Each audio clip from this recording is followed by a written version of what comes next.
Expected. Let me guess. 1 year out of the academy, 0 combat experience, little punk thinks the shit don't stink. Well, just to let you know, The shit does stink. stinks like shit. If you'll just give me a shot.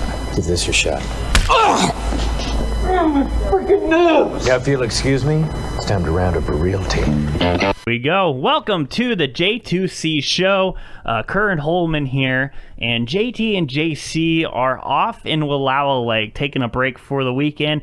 But as I'm always working, and we're getting everything rolling. I'm joined here with special guests, Griffin Fleming over in LeGrand, Oregon, and Tucker Carnes joining me in studio as we are going to go over our wrestling edition of the J2C show. We got a special one in for you guys as we're going to be discussing our top 5 faces, heels, and overall wrestlers. For you that are listening that don't know what this terms heel and face mean, face is like a baby. So you're like the hero. You're the guy, you're the good guy, and heel is the bad guy. So that we'll get that cleared up. We are getting ready. So Griffin and Tucker, kind of introduce yourselves here so our beautiful audience can listen to you guys. I'll start off with you, Griffin. All right, cool. I was just about to say, who's starting? You know, it's fucking anybody just goes with it. Well, I guess I'm Griffin Fleming, like you said. Grew up here in Eastern Oregon. I've been watching wrestling since I was like 5. My uncle had it on. We used to always go over to his place in Salem on the west side of Oregon. And he'd always be watching wrestling, and this was like Attitude Era, and I was like 5 years old. And I just got hooked as soon as I saw like... What a great time of wrestling for you to start up with, the Attitude Era. I mean, that is head and shoulders one of the finest eras because it really built up our star power into what, I mean, especially most of us, we grew up watching those guys. So what a big transition to start up really early into the WWE, WWF at that time, I imagine. Yeah, WWF, WCW, ECW was starting a little bit later. But oh, no, that was ECW started in, 95? Yeah, so 93, and then they got like really popular around 97 or something. Anyway, sorry. No, it's all good, man. Correcting me, that's the best way to do it. But ECW, what? I actually went back and watched the 2005 ECW One Night Stand just yesterday. Oh my God. And that's actually mellow compared to the shit before. Oh yeah. I mean, the WWE version of ECW was so tame compared to actual Extreme Championship Wrestling. And we saw some of the big guys that started off in ECW. Chris Benoit, which you know his story, a little tragic end. Yes. Rey Mysterio, Stone Cold Steve Austin started back in ECW. Was one of the big guys. So it was really... it was looked at maybe kind of like a training way, or I guess like the minor leagues to get up to WWE to get the more glorified sponsorship. But there was such a good fan base. That was the big thing. The ECW, you cannot tear the fan base away because it had a special bond. Right, Tucker? It did. I used to watch a lot of ECW back in the day. Yeah. A lot of RVD. Oh, RVD. I mean, RVD, Tommy Dreamer, the Sandman. Shit. I mean, Sabu. I mean, just so many characters, and a lot of them were loyal to their brand. So you didn't see them move on to the WWE until ECW was done for a while. So then you transitioned over, and then most of the guys that were ECW had to go do something else, or just get everything going. But once it came back, boom, you had the originals and you just had the passion. I mean, it was really just a fine piece. Now you see wrestling transition to many branches here today, and it all started back there at the very beginning. But I mean, it's becoming a big deal here in And I do classify it as sports. It's been picked up by ESPN. It's been picked up by Fox Sports. Yep. So it's transitioned into the sports because sports is really entertainment. And who does the entertainment best than the WWE, and wrestling in general? Finest form of entertainment. Where else can you see someone dive off of a fucking ladder through a table? Well, and safely. Sometimes. Sometimes. You can watch those guys on YouTube who do it, and then they fucking break their neck because they didn't do it right. I mean, there's a lot of training that you have to do to learn how to fall correctly, how to enter into falling through a table like that. There's a lot of things you have to do. There's a lot of tricks, and there's a lot of ways for them to be able to do this with safety. Safety is the number one thing here. In wrestling, you got to know that because you're taking headshots, you're taking body shots, and a lot of these moves can kill you if you don't do it right. Absolutely. As we saw, Owen Hart was one that it wasn't really his fault. I mean, it just the landing was incorrect and it went a little bit longer than it should have. And it's one of those weird things where actually it was safer for him to land through a table than it was the end result where he actually went longer and landed in the ropes. Because those ropes, they're our own puppy of its own. Yep. So, with our introduction there into kind of our feelings of wrestling and getting this going, get it... Oh man, you know what? It's weird because I'm used to doing live radio that we have to do that, but I'm thinking, you know what? Fuck it. It's a podcast. You can hear me cough. You can hear me choke up. That's just the passion that I have that I want to. It chokes me up sometimes. I mean, I'm shedding a tear right now as Tucker's seeing. He's over there laughing at me. He's like, "You're acting like a little bitch over there. I'm gonna beat your ass." And that's the bottom line, because Stone Cold said so. Hell yeah. But as that is going to, again, our main topic here tonight, we're going to discuss our top 5 heels, our top 5 faces. Actually, we'll start with faces first, and then we're going to go into the main category, our top 5 overall wrestlers. And with the... oh, I'm getting choked up already thinking about it. With our passion with following wrestling in general, WCW, and actually our categories, we went through WCW, WWE, and probably WWF as well, because it transitioned from old to new with the name change. Same brand, just different name change, because WWF is also it's got a panda as its logo. It was something Federation is, and so there was a mix-up like that. Actually, funny story, I was at school and they had a WWF and there was like a panda. I'm like, oh yeah, the panda's gonna chokeslam that motherfucker. But apparently it was the wrong WWF and they yelled at me for saying that. I was like, dude, I'll support that. That panda's gonna go fight someone? Hell yeah. Bring out the chairs. The World Wildlife Foundation. Yeah, exactly. I think that was the whole issue, why they had to go to WWE.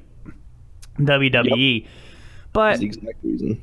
You know, if you had 2 pandas going to go there and wrestle in the middle of the arena, I'm going front. Well, maybe not front row, just in case they get out of the zone. And kind of like semi-pro, you lose the bear out there and everybody's fucked in the gym. So you better make sure I'm in the second row so someone is in front of me. But there, I mean, that's just the joys of it all. You don't know what you're going to expect here when you go into these wrestling things. They just come out of nowhere. Yeah, the wrestlers know because it is scripted. Well, or they do have a sense of what's going to happen, and then they kind of play off that in the ring. You know, it's entertainment, so you want to be entertained. You don't want to have some guy just go in there and beats the shit out of some. Well, unless you want to see him beat the shit out of him. Brock Lesnar. Brock Lesnar. I mean, Umaga back in the early thousands. That's all he fucking did. I mean, I watched him in a real life match against Eugene. Well, actually, what happened is it was in Tri-Cities. I was in like 7th grade. Hacksaw Jim Duggan came walking down because they had a whole spiel with Matt Stryker at first, another ECW guy. He came down, walked into the arena, and he was like, oh, I came here to Washington. You know what's the best thing about Washington? Getting freshly picked apple by the illegal immigrants. I'm like, oh my God, this is gonna be a interesting thing, because that's all he talked about for about 5 minutes. And it was about like them not getting their green card and all this stuff. I'm like, oh, I kind of chuckled, but I was like, man, you're in Washington, you're gonna get fucking thrown out. Then you had Hacksaw Jim Duggan would come down, and the whole American flag, brings in the 2x4, beats him out of the ring, and you're like, okay, America, woohoo. Umaga comes walking down the arena. He's getting ready for his match against Eugene. Jim Duggan comes up, and this is back when Eugene and Jim Duggan were kind of running each other, kind of a tag team kind of deal. And what does he do? He just grabs Jim Duggan by the back of the neck and goes in with the Samoan spike right to the throat, like usual. And then out goes him. He walks down there. Eugene comes running down. He's like, oh, I'm going to come down and kick his ass. 5 seconds later, Umaga's got him like throwing around the ring. And I mean, it was again planned, but it was entertaining in that sense, because that's what Umaga did at that. Before he got into that whole battle with John Cena, he was the new guy they were trying to push.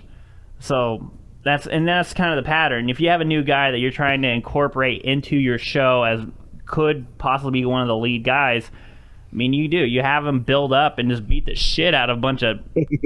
I mean, that's it. It's like a tune-up. Like in sports, you have a tune-up game for the big guys so they can beat the crap out of them and get everything going. You do the same thing with wrestlers. You put them into the WWE. You want to have them kind of start building a fan base. So what's the best thing to do it? Destroy the weaklings. I mean, it's entertainment. Well, that's what they were doing with Braun Strowman when they brought in all the indie guys. He just destroyed 4 at a time. They did the exact same thing with Ryback. They did the exact same thing early with Orton, with Cena. He started off with Kurt Angle, so that's a little different story. And he held his own, too, so I mean... Well, I mean, you look at him now, Mr. 16-time champion, tying Ric Flair. Shit. Bullshit. So... Well, then again, I mean, you have the guy who's been the face of the WWE for the last, 15 years? Maybe less, about 10 years, but build up that quickly. I mean, he's going to do something. I mean, Orton's like a 12-time or 13-time? Same thing with Triple H. 13-time, I believe. Yeah. So and Triple H is 14 times, so I mean, you're going to have your big guys. I mean, those are their faces of a company, and those are the guys that are going to be making the money. I mean, it's pretty simple business, and what they say is what's good for wrestling is what's good for business, and you got to get those guys as your main event. So with that being said, and our little rants on here, well, more importantly, it's been my little rants right here, but we're going to start tossing around our top 5 faces to start us off. And Griffin, over on your end, we're going to have you start this one. Ooh, okay. Excellent. I guess I'm just going to start from 5 and moving on up. Sounds perfect.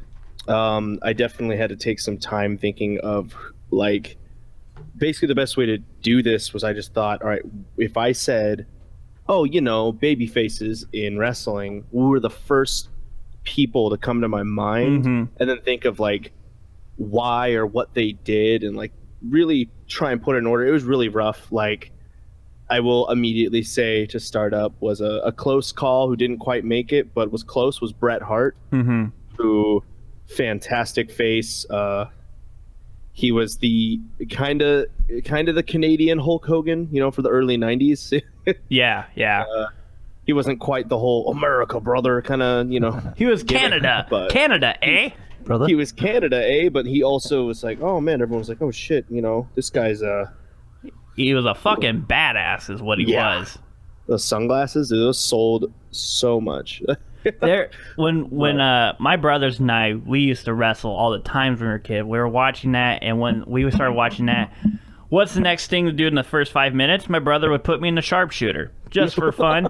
And back then, I was like, I'm not going to tap. So he puts me in the sharpshooter, and I'm holding it for as long as I go. I go about 10 minutes.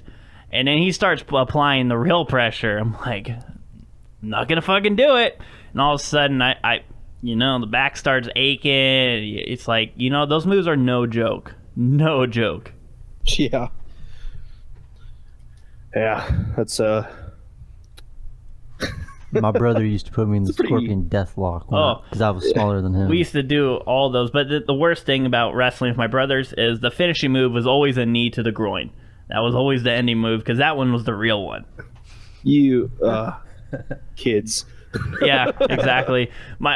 We would do when we wrestled. We would like on the video games. You get a finisher, and usually it's hard to counter. So in ours, we'd be like, okay, I did a couple moves. I'm gonna save a finisher. I'm like, oh, fuck.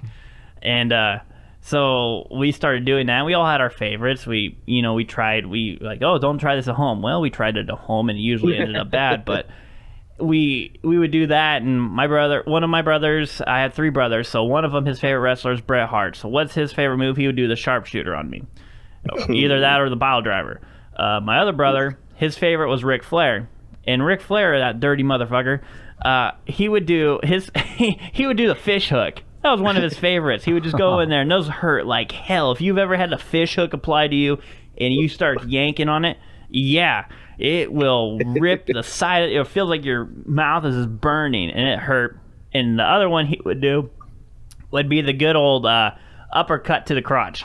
That was the woo.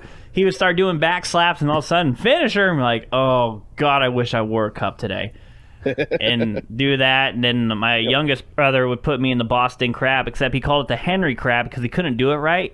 So what he would do is he'd pull your legs straight up, and then he'd just sit on your back. And he was a big kid. So that alone, I mean, he would, it was brutal. Brutal. Damn. Well, I mean, I'm impressed that a kid could apply a sharpshooter. He practiced that a lot, and I was always the dummy. My brother would give me choke slams on the couch so many times, and he missed a lot. I hit tables with my head. You know what? Wrestling was a sport we practiced at all the time.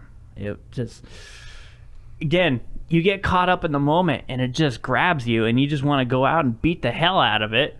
And we just didn't have the safety precautions. More in general, it was like ECW. Yeah, hardcore shit. Well, anyways, we interrupted. We'll go back to your countdown. All right, yeah, we'll try and stay on track here. Fucking wrestling fans. You know what? That's the joy about this podcast. Our hashtag on the J2C show is fuck it. So, I mean, really, do whatever we want. What can you do? It's true. It's all I'll tell you what baby. we can do. Whatever we want. All right, shit. Let's see. Let's get back to the lists. So faces. So I put my number 5 all-time face was Tommy Dreamer. Okay. Oh shit. Yes.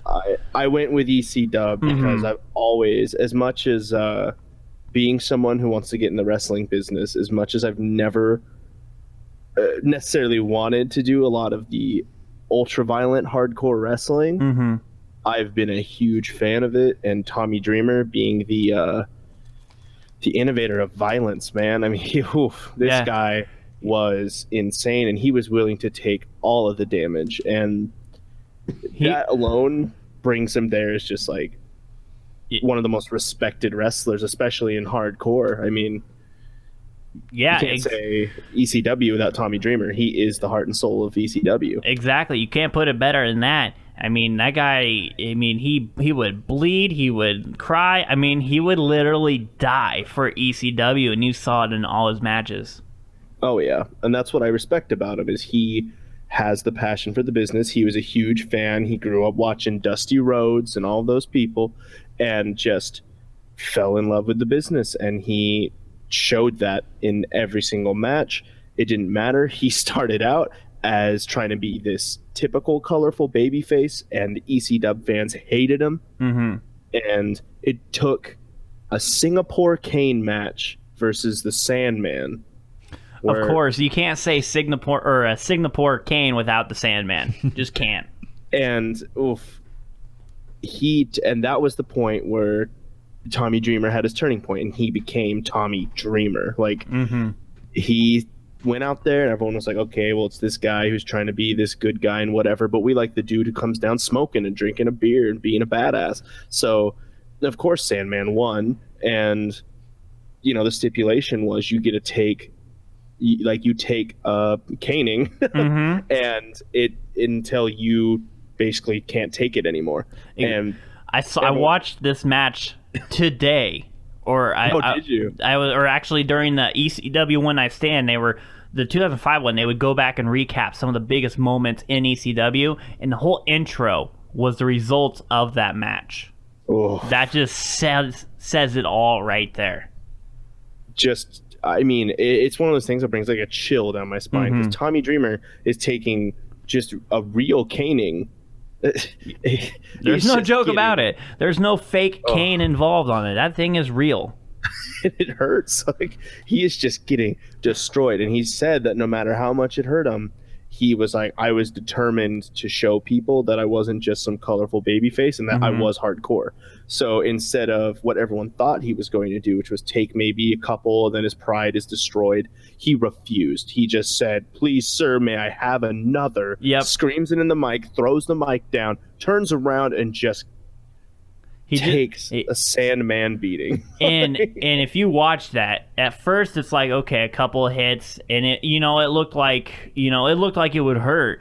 But towards the end, after about 10 or 15, he started whacking the fuck out of him. I mean, it was to the point where he started to replace and get another cane. I mean, it was brutal. You could hear that sound across his back. You could just pop, pop, pop, whack, whack, whack. I mean, it got worse and worse as it went on, and he endured it all, which is fucking impressive. Well, I mean, gotta give it to Tommy Dreamer. That's why he's my number 5. And I mean, the only other thing I guess I could say to end it on Tommy Dreamer right now is that my favorite part about his character is he would always refuse to win. Every time that Paul Heyman thought, maybe this is your chance, this is your time, you're huge in this company, you are the face of this company, like, we're going to give you the belt tonight. He'd tell him, no, don't give me the belt. The part about Tommy Dreamer, and I mean, his name, Dreamer, he is always so close. He is the perfect underdog. He gets right up there. He's about to win it. He is about to beat his longest rival, Raven, and he fails. The main good guy, he doesn't win ever. That's his whole thing, is that he gets so close and something rips it away from him. And the one time he agreed to winning that fucking belt, it was the very first time he held it. He said, I will win the belt tonight if you immediately take it away from me. So he has the belt, and 6 minutes later gets challenged and loses. So you gotta respect him for that, man. And he is a true face. He's a perfect underdog. I mean, shit. Yeah, I mean, that ECW's very own right there. Yep, and that's my number 5, Tommy Dreamer. So moving on from that, number 4 is here's one for you. John Cena. There you go. Okay. I mean, that kid. I was expecting that. Yeah, I was thinking I should play this song when I do it, but then I'm like, oh, there's probably some kind of copyright edge, and that's the worst thing. Is if I get John Cena on my ass, you use my song. Like, well, it's an honor first of all to get called out by you, but then again, I don't want any lawsuits. So you won't see him. Exactly, I won't be able to see him. But I will see the bill. Next thing you know, Kieran's getting AA'd through a table.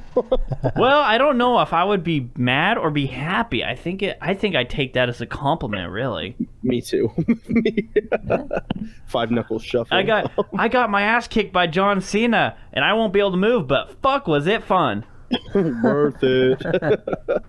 Way better than the thousands of dollars of fines for copyright. Yeah, no, I'd rather take a beating. Put it out there. Beatings will go away. So I mean, yeah. Exactly. See, yeah, pain is temporary. Fines keep on coming. Yeah, I mean, yeah. There's a new quote. There's a new quote for you. See, I mean, yeah, I picked John Cena because I feel like this is probably the shortest explanation. It's really, really obvious. John Cena is he is the WWE. I mean, for these past, basically almost since he debuted. I mean, it took a second, and then Mr. Thugonomics switched over to being still a white thug boy, wannabe thug, Yeah. who just started becoming this weird face of America, 80s character-esque, like just babyface, and it worked really well. I mean, everyone liked it. Even people who say John Cena sucks now, they loved it. They're like, this is awesome. John Cena is dope. He was like the Hulk Hogan of the thousands, or of the new era, or of the new millennium. That makes sense. That's That about is about 100% accurate. exactly what you can put it. I mean, he was the face, and even when people tried to hate him, they still loved him. And well, that's if they were fans of him and then he tried to be bad, they still liked him. If you hated John Cena, you hated John Cena. Let's just not get that wrong. He's one of those guys. There's no in between. You either hate him or you love him. Kind of like Hulk. Plain and Yeah, simple. exactly. I mean, that's the best way to put it. You either hate him or you love him. So moving on to 3. All right, 3. So yeah, John Cena's 4. It's pretty simple. 3 is the American Dream, Dusty Rhodes, because I could not think of babyface without thinking of every single promo just running through my head that Dusty Rhodes cut, because they were phenomenal. They're some of the greatest pieces of out-of-ring professional wrestling work, because professional wrestling is the whole package. You've got the promos and the quote acting, parts of it, where you really try and let yourself shine, and that's when you truly become a star, and then you show people what you can do in the ring. And I think Dusty Rhodes was a great mixture of it, while also being totally different to his scene. He late 60s and on, being this kind of common, his literal thing. His song went hit and it just says, I'm just a common man, because that was his thing. He's That's just what a got working over. man. He's American Dream, baby. Exactly. He's making dreams. And the big thing with him over like a lot, 90, let's say about 85% of the WWE, if you look at their wrestlers, they're either they're in really good shape, really fit, super strong, or they're big. Dusty Rhodes was not that. He was, like you said, he was a common man. He wasn't going to show off the six-pack. He wasn't he wasn't like huge, like a monster. He was a normal built guy, and that's what people loved about him. He wasn't the steroid freak, or he wasn't the super quick guy or the monster. He was just a guy, and he could still throw down with everyone. He was the son of a plumber, and then that, that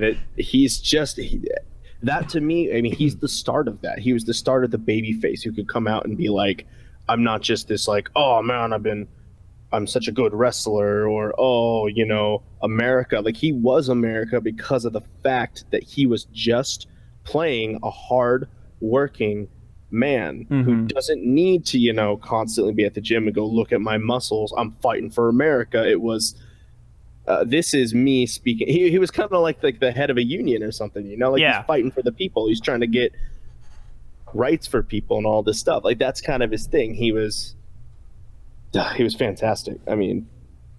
Rest in peace, Dusty Rhodes. Just gotta throw that out there. He was one of the greats, and definitely gonna be missed. And his son Cody Rhodes doing really well on the independent scene. And my God. You know what? That was one talent that the WWE fucked up, because he had so much potential, especially coming into the WWE.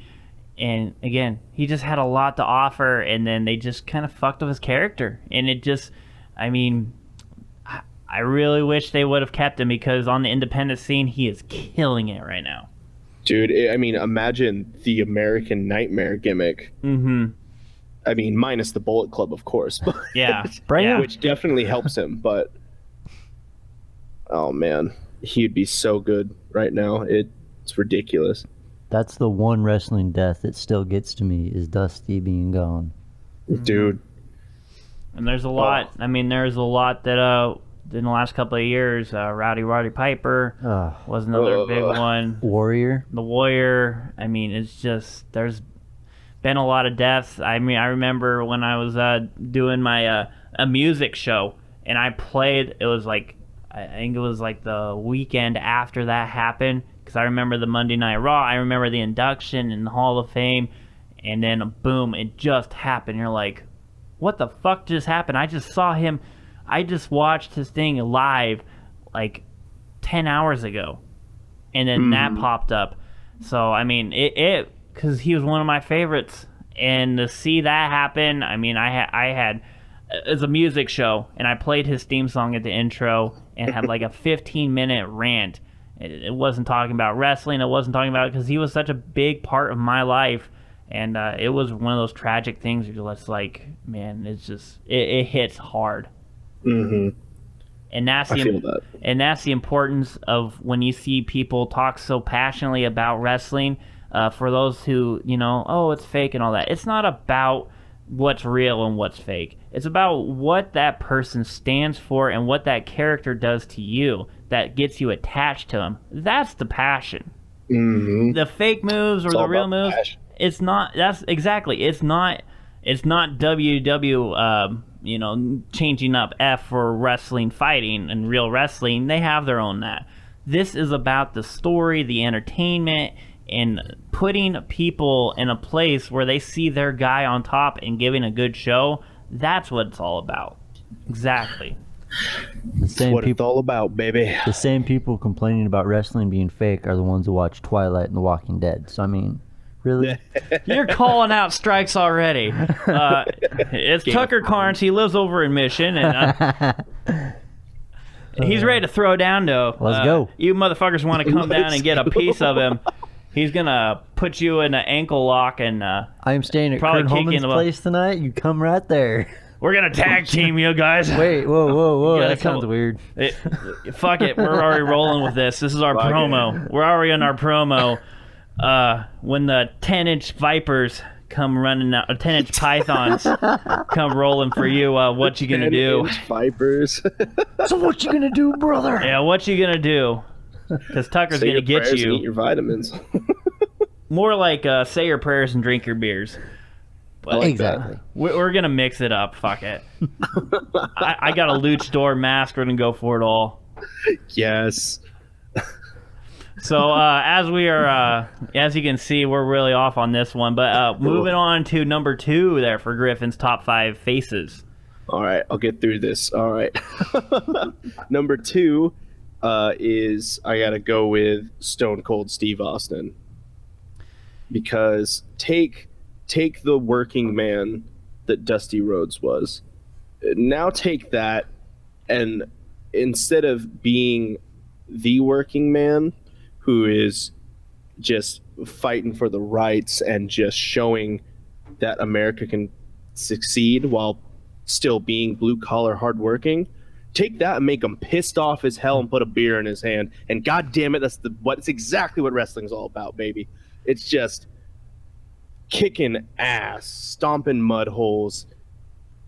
Stone Cold, man. I can go off on Stone Cold forever because I truly think he is probably the best thing to happen to wrestling. He is, and he's one of those guys that once you hear the glass break, everyone's on their feet and they are just yelling. I mean, that is when you know you make it. When you don't even have to come announce or anything like that, but once your music hits, and everyone is dead silent for that second until you come out, and then it goes from silent to 110.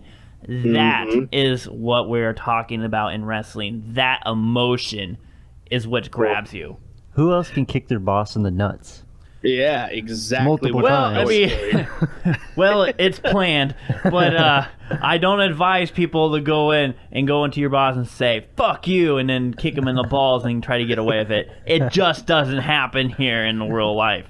Chug 2 beers in front of him and give him a stunner and flip him off, dude. Right off on the 4-wheeler. If you try to do that at your job, as this is Friday night, and you try to do that Monday, I'm just going to tell you already what's going to happen. You're going to be staying home Tuesday, or maybe later Monday. Unemployment line on Tuesday. Yes, that's what's going to happen in real time. Spoiler alert. No, but I like the way you put it there, because I mean, that's one of my favorite quotes from wrestling is just because of what you said, the emotions that come with hearing just that glass is, when you hear the glass, watch your ass, because Stone Cold's coming. Like, that's all you phenomenal. need to say, really. I mean, there's all that is built into that one sudden moment. It's just like, you hear that and you're like, if you're a wrestler in the ring, you're like, fuck. And if you're a person in the stands, you're like, ha ha ha, yeah, this guy's gonna get fucked. Yeah, exactly. I mean, and that's why I think he is just he's almost the absolute best face in history. He's close. He's close. He's not quite number one. He's not quite number one, which, you've been throwing out some big names. I'm kind of wondering here on what your number one is. I personally thought it was pretty obvious, because I thought that I first didn't want to do it because it was too obvious, but it's obvious for a reason. He is the number one face in history, like him or not, with all of his recent controversies, and he's kind of dumb, but you got to hand it to him. Hulk Hogan is truly the greatest face in history. You know, I was feeling that. I was thinking, you throw Austin at 2. There's not much more you have to go to get up to that one spot. And Hogan, again, the 10-inch pythons, that's the real man's muscle right there. 24-inch. Well, I'm not talking about Hulk Hogan. Fuck that. I'm still talking about me. I'll roid it up. The 10-inch pythons.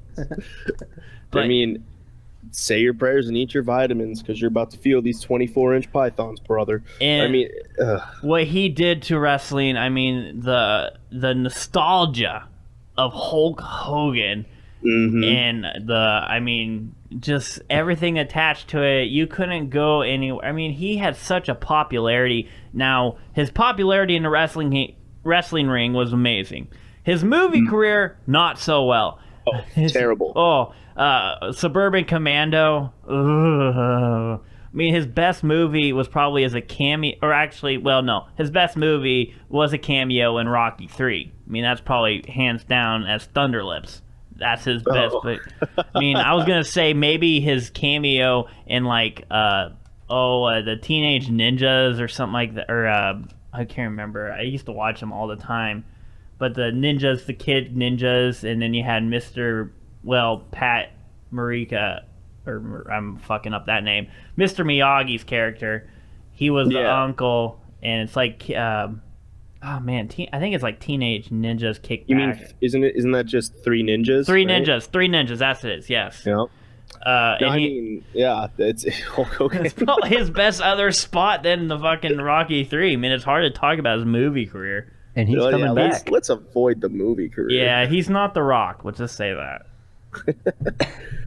Well, actually, I was going to bring up The Rock, because speaking of the nostalgia of Hulk Hogan, WrestleMania 18, The Rock versus Hulk Hogan is one of my favorite matches of all time, because it's the match that I always choose if someone's like, all right, why wrestling? And if they're actually like curious, like they want to watch it with you and go like, okay, well, why do you like wrestling? It's the match I show people to have them understand. Because for one, it's two people that they know, The Rock and Hulk Hogan.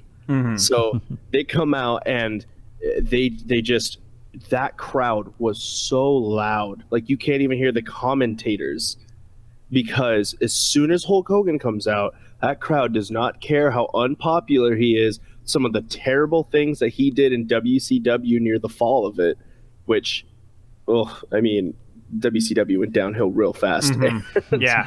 And Hulk Hogan was, a big problem in it. And he still comes out to WrestleMania to wrestle the Rock. And the Rock, at that point, no one would have expected the Rock to get booed compared to Hulk Hogan, no matter how big of a heel he is, because he was so big then.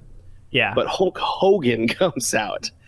And even if Hulk Hogan was trying to be a heel, which he kind of is that whole match, and they cheer him on. There's a part where he takes out his belt and starts beating The Rock with it, which is like borderline racist and weird that this old, wrinkly white dude is beating the shit out of The Rock with a belt. And the crowd is cheering it on because just a bunch of drunk fucks. As JR would say, he was taking him to the woodshed. Yeah. I mean, yeah, exactly. JR will back me up. I mean, you can't go wrong with the Hulkster. No, you can't. Even Mean Gene would say that. Oh, Mean Gene. So there we go. That is the top 5 faces for Griffin. Now we're going to move over to Tucker.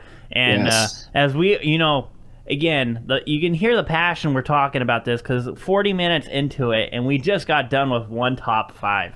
I mean, that just explains it all. And again, I have a feeling that some of these are going to be redundant in our list because they were just that good.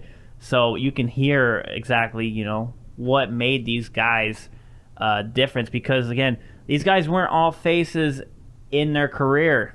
They could be really good faces, but they could even be better heels. So you're going to hear some of these names again, and that's just because the character. So, Tucker, with that being said, we're going to move on to you. If your top 5, you got your list out, and away we go. For my first one, I got Sting.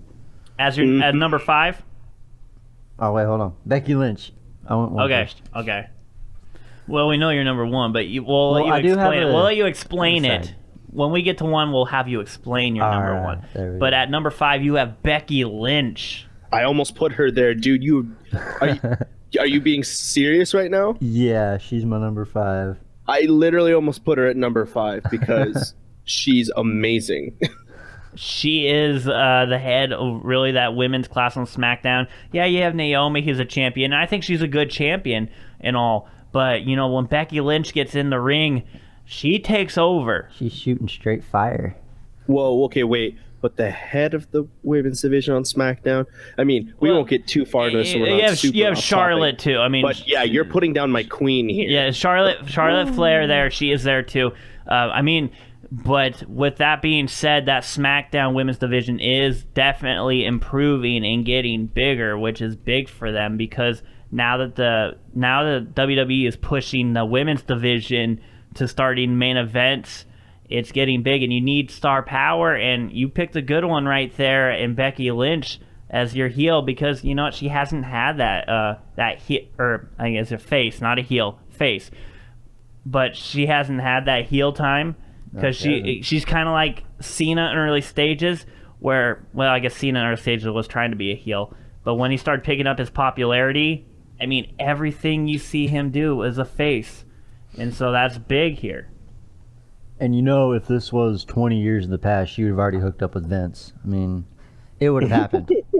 Everybody did. Yeah, I mean, there would be some kind of promo where they're trying to make fun of Monday Night Football, and then... She'd been barking like a dog or... something. He had Trish do it. He had Trish try to do it in front of his wife in a coma. See, that video I posted about Kurt Angle to you guys? Yeah, that shit would not fly. Not now, the way he went through his little interview. God, no. Fuck. That was quite a bad blast from the past there. Yeah. Thank you for that. Well, I thought it was, just to show the difference in there. If you haven't seen that, I'm not going to advise it because it is very, the treatment, and it's not a good one. But if you do want to know what we're talking about, then you can go ahead and look it up. It's on YouTube. It's there. But again, we don't condone anything he says, and I'm pretty sure WWE doesn't really condone anything he says, especially now in anything. And even Kurt Angle, I mean, it was a gimmick. That's the thing. It's not like that was the true thing. That was just kind of the storyline that they were into then at the time, and it was a different time. They would love to have that erased. There's a lot of things that WWE would love to have erased. So many suck-its and dick jokes and that's... DX is history, though. WWE history. I mean, They can still make money off of that. yeah. If they could bring back DX, I mean, there's probably maybe a 0.05% chance that would ever happen again, unless it was for one night only with main people. But if they could bring back that, I mean, instant sellers. It'd be so watered down, though. That's the problem. I mean, if you brought back this, and this would be some weird match if this ever happened. DX versus The Shield. Oh my God! Stop right now. That would be a tag team match in heaven. But who would you put as their third man? There was X-Pac, You don't even X-Pac, duh. X-Pac. I mean, you don't really even need a third man. Make it a handicap match. You know, the main people versus the main people. Because not only do you have that, but then you also have the Rollins and Triple H. I mean, you can have the Reigns and Triple H. Stop talking. Stop all talking. of them with Triple H. I mean, shit. And Shawn Michaels could be the referee. Anyways, that's just, that's the thing about wrestling is you get all these matches that you want to see, or there's a lot of mystery and a lot of thinking involved in, who would work best with each other, who would make a great match. There's a lot of fantasy That's true. in wrestling. And we're getting a lot of it now that all these indie guys are coming to WWE. We're getting a lot of these matches, which is awesome. My God, we are. Kevin Owens. I'm getting sick of Kevin just from all the matches that are over and over again, but I like him. He definitely got an interesting story. His DVD. This is not a plug for his DVD, but I was watching. It was just a little inside look of what his backstory and how he got into it. Very interesting thing because again, he kind of like Dusty Rhodes. He wasn't the typical wrestler. Nope. He was a guy that was portrayed. He's very fucking athletic for what he's able to do with his body stature. It is very impressive how he's able to move like that, flex like that. I mean, you have to be very athletic, especially with him. This is true, but we will talk about him later because we need to hear what Tucker picked for number 4. Exactly. We got to keep this thing moving. We can be here for more than 4 or 5 hours talking about this. Jesus, please no. Oh, come on. I think we can end this one at 2. It'd be golden. No. All right, Tucker, let's go with number 4. I got the Dudley Boyz. Ooh, a 2-pick. Both of them. Okay. Yeah, both of them. All right. I like Stables. That all works. They were I also like Sable, but careful, you get F5'd over there. You know what? If he listened to this, I would take it as an honor. Let's do it. After I'm in my back brace, but I'm down to watch you get F5'd right now. I'm down for that. So my question for Tucker would be, are you talking about the Dudley Boyz as in our main Dudleys, or are we talking the stable itself, like EC Dub, or all the above? All of it. Or Dudley as in my man Spike Dudley. Oh yeah, Spike Dudley's the real hero here. I'm talking about I don't know if they were heels or faces at this time, but I always liked them when they powerbombed Mae Young off the stage. I think that's a heel move. Well, I mean, they loved him for it. Mae Young was what, 80-something, probably at the time. So I feel like unless she was provoking it, I feel like that was probably a heel move. It was, but how many people in that crowd stood up and cheered because they loved it? Because they would give chicks wood. That was literally one of their catchphrases. Hey, back then. you know what? Maybe never mind. I'm gonna turn that. I think that's a good face move. I mean, you gotta follow through. I mean, if you advertise something, fuck it, you gotta deliver. And I think they did that. Yeah, I can agree with that. Yeah, no, I agree with you, Tucker. Like they were, especially the times where they were supposed to be faces. Yeah, that they were very, very good, especially with the tables, man. Like even if they're heels, we're all gonna cheer for the tables. When they say Devon get the tables, you're gonna go nuts every time. Oh, instantly, everybody just jumps in their seat. It doesn't even matter when they're a face or a heel. Once he said that, fuck it, I'm done. I mean, 3D his ass into the table, and we're good to go. Let's wrap this puppy up. I mean, it's golden. So I've only got one really quick thing to say about this, so we don't go too long on the Dudleys. But when I went to see SmackDown Live, or not SmackDown Live, but I went to see SmackDown before the brand split. Okay. Last year, and this was, if you guys remember, the Dudleys, they did a gimmick where they were like, hey, everyone just wants tables. They don't want us. We're just a nostalgia gimmick. You know what? No more tables. So their whole thing was just Bubba would go, hey, Devon. And the crowd would like yell, get the tables. And then they just leave. And they refused to use tables. And it's literally one of the worst things they ever did. And their popularity went so far down, it hurt. Like, oh, it wasn't even a good heel gimmick. It was just bad. Yeah. Well, I remember. And I watched it happen live. Like that SmackDown that I went to in Portland was when they debuted that gimmick, and I was so excited to see one of my favorite tag teams of all time walk out and then tell me, No. Weren't they, No tables. weren't Not they putting, happening. Xavier through the table at that one?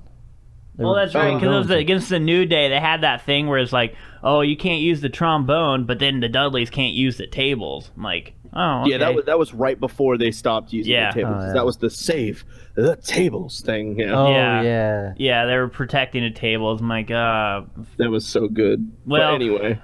you tell them to save it. What's the first thing they're gonna do? They're gonna break it out and bust over your ass. I mean, that's just what's gonna happen. It's a setup for it.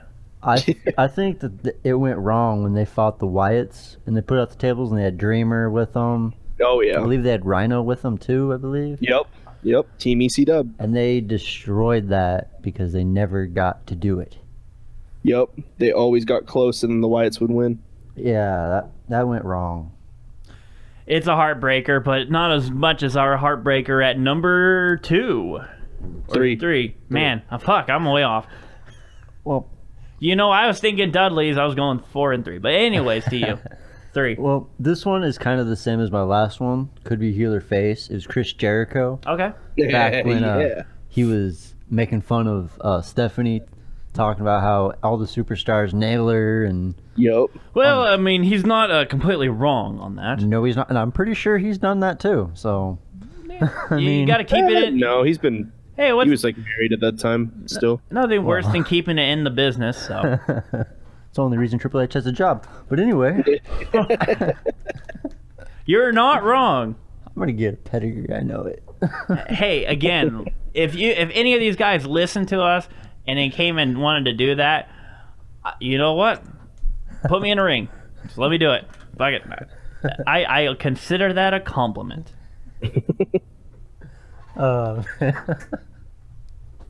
Tucker, the floor is yours. All right. Okay. For my number 2 is CM Punk. Yeah. I loved CM Punk so much, even when he was a heel. My favorite still. But I didn't. Oh, want to is this? Are you I'm reading doing your? face. Oh, yeah, you're doing face. I was just Yeah. making sure. It's like, I mean, you're throwing some good heels out there. I'm like, Yeah. I wonder if you switch topics on us. No, I had him for heels and face. But Okay. I didn't want to cop out and use him twice. So, All right. but I liked him in both when he was He fighting the was, Shield, and then when he was screwing with Undertaker, dropping the urn, and that was great. I mean, I still feel like that part. Those were some really good moments, heel moments, for him. But he was a great face when he won the Money in the Bank. That was a big thing. Get his championship shot, and he did a lot of face things because I mean he had a big following. Blew he was the one kiss of to those. Vince. Yes, and he was one of those. He was one of those ECWs from the new breed of ECW that instantly picked up, and people started following him and got really in touch with his character. Especially, he had the whole thing with Mike Knox and Kelly and CM Punk and that whole kind of rivalry thing. Because honestly, when I watched ECW, I was like, okay, the wrestlers are pretty cool, but I was watching it for Kelly. I mean. No joke. I was waiting when she was doing those like live stage dance routines in her bra and panties. That was really the only reason. I was like, yeah, no, ECW wrestling. I just want to see what the new wrestlers are like. I'm like, no, I want to see what Kelly looks like. That's maybe she should have made my list. I mean, only just for that reason. But well, she made a list, but just not ones that we're talking about today. Jericho's list. I wouldn't call it that. Anyways. And my number 1 is Sting when he came back. When he came back at what pay-per-view was it? It's it was a little bit ago. I know his big thing going to WrestleMania was the big moment of him and Triple H. But yes, yeah. Wait, that come? Okay, I thought you meant. I was like, well which one? there's a couple of things, but in general, I mean, and these were looking at WCW. In WCW, he was a huge face. I mean, he was. I mean, I hate using the word Hulk Hogan as so and so, but again, he was like the Hulk Hogan of WCW. I mean, honestly. Yeah. Everybody went crazy when he came down from the rafters with his bat and beat up the NWO. And Or I guess, no, let me rephrase it. He's like the Undertaker of WCW. There you go. That would be a better Makes a little more analogy sense. for him. But yeah, that's what I got. Oh, and I got an honorable mention just because this is kind of close to me. Is Connor the Crusher. I don't know if you guys have seen him or not. I was born sick and I shouldn't be here, so it kind of it sticks with me. And that's a big thing. Again, with our list, and again, these are all biased opinions. These are our opinions, not biased, but these are our opinions of them. So they might be different than everybody else's list and stuff like that. But again, the thing about wrestlers, it's the characters that they are given and what they are putting on the screen that attach to us. So they may not be your person of choice, but they're our person of choice. So if you're going to nitpick about, oh, this isn't really top 5, then fuck you, because this is our top 5. Only hint the word "our." So, you know what? Just calling you guys out. If you want to get nitpicky about this and say, oh, blah, blah, blah, blah, he's not on the list. Well, you know what? That's your list, not our list. So fuck off. I was going to put that out there. We already crossed the line. Let's cross another line. All right, let's get to That's my your promo. list. There's my wrestling promo. If you guys don't know who Connor the Crusher is, he was an 8-year-old little boy who died from cancer. Yes, I know. Yes. Yes, I do know who you're talking about. I had to put him on. And he, you know what? He is really, I mean, there's nothing really words to express what he went through, and his battle outside. I mean, that shit is what inspires you, and that shit is what gets you guys going.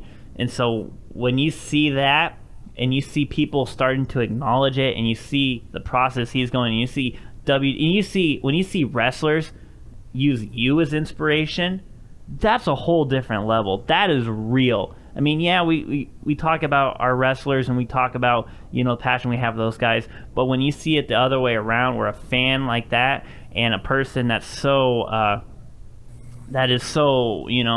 is going through and battling real life shit out there, that's a whole different level.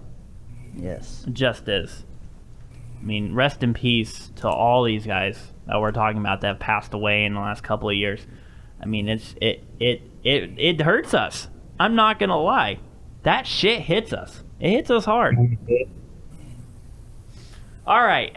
So now it is time for my list, and I'm gonna keep this brief because I feel like I've kept everything else not brief. So, because this is, again, we're going to move through. We do have 2 more topics we're going to go over. So, my number 5, same as your number 1, I went with Sting.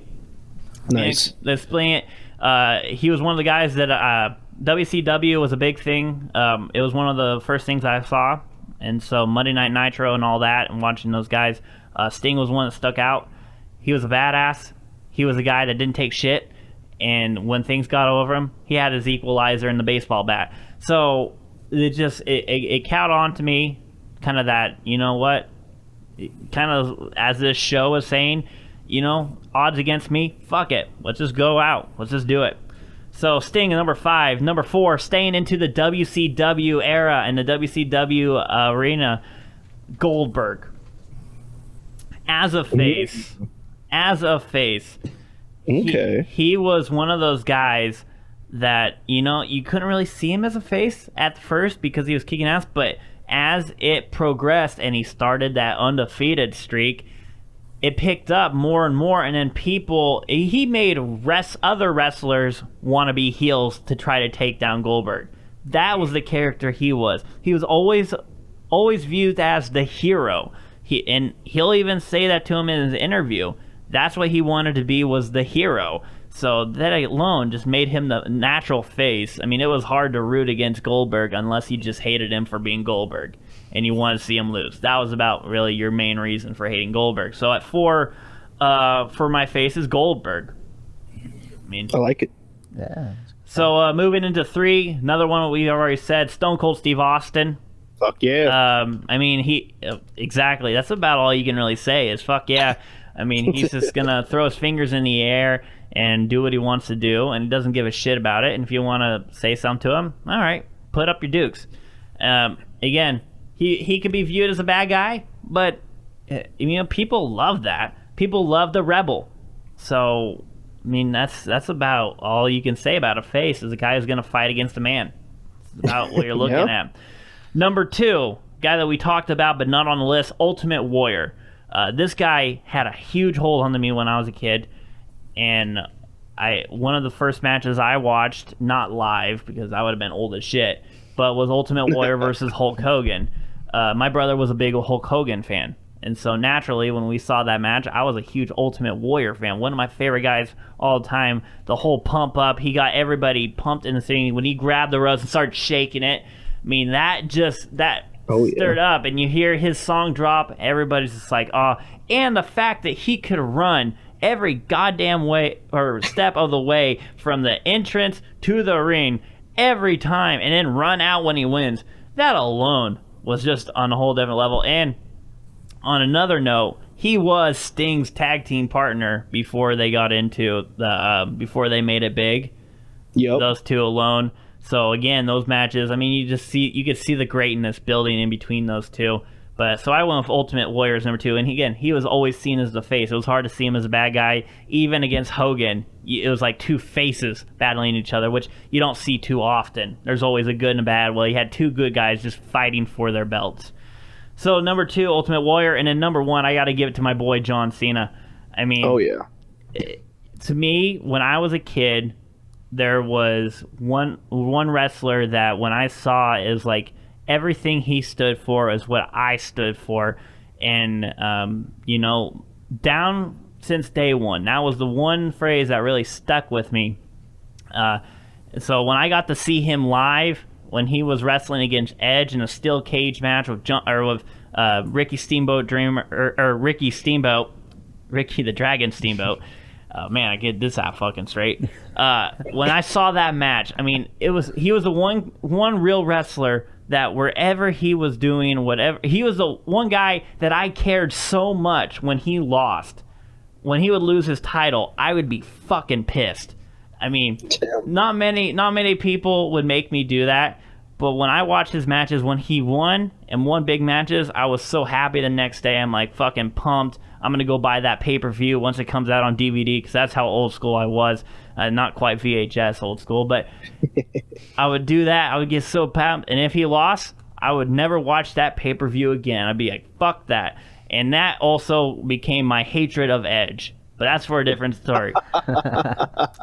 So anyways, John Cena is my number 1 face. I mean, that brings up whole bad memories. But again, I was just very passionate. I mean, John Cena was my boy. I always wanted to see him win, and the only time I would want to see him lose if it was to Randy Orton. But that's, again, we'll talk about that in this little segment. But now, with that being said of my top 5 faces, we're going to move on to our top 5 heels. And we're going to move on. We're going to start off with Griffin again here with your top 5 heels. Oh, okay. So heels, it's kind of a stereotype for, as we are called marks, huge wrestling fans who are just so ridiculously nerdy about it. You know what? Nerds is a new style. So if people, again, like I said, if people want to get offended by it, and again, this show isn't for you because this is what we do, and we're talking about wrestling because this is what we want to do. Again. So fuck them. Exactly. So if you like wrestling, you like listening to people rant about wrestling, then this is for you. And if not, well, fuck off. You don't have to listen to this show and move on to next week because it will be probably something different. We say that as we've already been in like an hour into recording. Well, you know what? I just like to say to those people, well, actually, no, let's get back to your heels. I think I've said enough. Well, I mean, I was going to say, so it's a stereotype, but heels, man. I think heels might be the greatest thing ever. I think I'm a heel of this show right now. Kind of, a little bit. I can see that. You might want to pump it up, Oh, start saying, I hate America or something like that. Oh, there's probably going to be a big finish somewhere. Yeah. Better straighten your bootios over there. I don't do bootios. Fuck that. Fuck bootios and all that shit. It makes me mad. It makes me pissed. And I'm going to tell because I'm a wrestling god. That's all right, Michael Cole. Oh, crap. I'm already getting into my list. Never mind. No, I'm not going to do that. Let's not do my list yet. You got to save that for a little bit. So, yeah. So, heels. Anyway. as Curran gives a great example of a heel. Heels are my favorite. So this one was rough, and just to give a few honorable mentions. So if this was a top 10, they'd easily be there. But Rowdy Roddy Piper is easily like one of my favorite heels ever. Triple H. Yep. Always done fantastic. More common, one of the saving graces to me. Before a lot of these indie wrestlers got to NXT, The Miz. Always loved The Miz. I think I've always seen like so much potential, it's just like, dude, this guy is going to be such a cocky asshole. Well, I don't think much has changed. Exactly. Well, I just knew he was going to get cockier and cockier, and he's to the point where I am excited every time his music hits, and not just because his wife is hot. Like oh yeah, Maurice. My other honorable mention is Chris Jericho, and it hurts me that he's not on the top 5, but there's reasons. Well, again, exactly. If this was a top 10, it'd be a lot easier, but top 5 makes it a little picky because you gotta, narrow it down to main things here. It's rough, man, but you know what? I got it down because my number 5, we start off with my absolute saving grace for this new era, Kevin motherfucking Owens. All right. Yeah, there we go. We're starting it off with the new guys. Because, again, we're going with guys we grew up with, but there's some really good heels this era. Some of, like I said, like The Miz and the Kevin Owens, some of the best heels. And the reason I put Kevin Owens here above some of these guys who have been around in the WWE for longer, it's that Kevin Owens, if you ever watched him as Kevin Steen in like Ring of Honor or, and anything in the indie scene, mostly Ring of Honor, his character has been the exact same. Yeah. Like a scout saw him doing his thing and said, just do that. You're fine. Yeah. Change your last name and we're good. Yeah. And talking about the Kevin Owens, when I was watching the Kevin Owens story, I love the fact that when he got laid off and he was still looking for work, and then he got hired again, not to wrestle, but just to come in and make appearances, like he was going to get in the ring and get tossed out. So he would do that like a couple times a month, and that was his character, and fans ate that alive. Oh yeah, they loved to see him come in here and act like a total dick to everybody in the thing, and then get tossed out and not even have to step 1 foot in the arena. Exactly. I mean, it was fucking amazing, the reaction he got, until a point where it kind of forced the other guy's hands that you got to get him in there. I mean, he is going to grab seats easy. Because he's amazing the way he moves. Like you said earlier, he's literally one of like the biggest talents because he does everything and you never expect it. There are plenty of wrestlers, which we'll talk about later, I'm sure, that can do everything. And you're like, dude, that guy's amazing. He can be a high flyer. He can be technical. He's everywhere. Kevin Owens is that, but you don't expect it because he's just this kind of fat dude. And you're like, there's no way he can move around the ring like that. And he proves you wrong. He cuts the best promos, and he has one of my favorite characters, which is a way longer discussion that I won't get into, but he has this really good bully gimmick that, I love trying to like break it down, and I've watched a video of Max Landis, who is a movie writer, and he's done some directing. He did like Chronicle and stuff. He did a great video called Wrestling Isn't Wrestling, which is a huge thing. That's a drunk history on Triple H that he does, and it's phenomenal. And he did a video where he broke down Kevin Owens' character, and it's amazing. It's phenomenal. Everyone has to look it up. It's so good. And talking about Max Landis, I'm not going to spill anything more about it, but if you guys haven't watched on Screen Junkies on YouTube, they do movie fights, and when they get Max Landis, as crazy as he is one of the most educated people talking about that business and breaking down films, and he does it all from his mind. He doesn't have... they just tell him something, and then boom, he can just start nitpicking everything down out of memory. It's amazing to watch him work. Again, he's crazy as shit, but just his process and how he can do it so quickly, that's all I'm going to say on that. But it's really amazing to watch if you guys haven't seen it. Yeah, it's phenomenal. His movie work is great. And speaking of movie work, number 4, this guy got a lot of inspiration from a movie. Did you like that segue? Yeah, it's a good one. I like that. Number 4 is the bad guy, Razor Ramon. Oh yeah. I can't think of the word heel without Razor Ramon. He's the bad guy. I mean, he's another entry I'm not going to say like anything on. He's Razor Ramon. Yeah. Like, deal with it. He's number 4. He's Razor Ramon. He's the bad guy. If anyone disagreed with me, I would flick a toothpick in their face and walk away. Give him a razor's edge. Exactly. Hit him with the razor's edge. He made it cool to be a bad guy, though. I mean, everybody liked Razor. Oh yeah, he was an inspiration to a lot of these heels today. Just the way he moved, and I mean, you can see a lot. Honestly, in my opinion, you see a lot of Seth Rollins when he was a heel, or you see a lot of Razor Ramon in Seth Rollins, and kind of how they moved around the ring and do it with the hair and all that. I mean, just kind of resembled him. But speaking about Razor Ramon, have you guys seen him recently? Holy shit, he is almost back to. I mean, it's hard to be back to shape he was, but from his prestige after seeing some of the photos, like his end results from DDP Yoga, which it does. I mean, it's fucking amazing. Seeing how these old guys getting back into shape. He's already flexing back a 6-pack, and he's over 50. I mean, it would be amazing to see him back in a match and bring back NWO with him and Kevin Nash. Holy shit, would that get me going?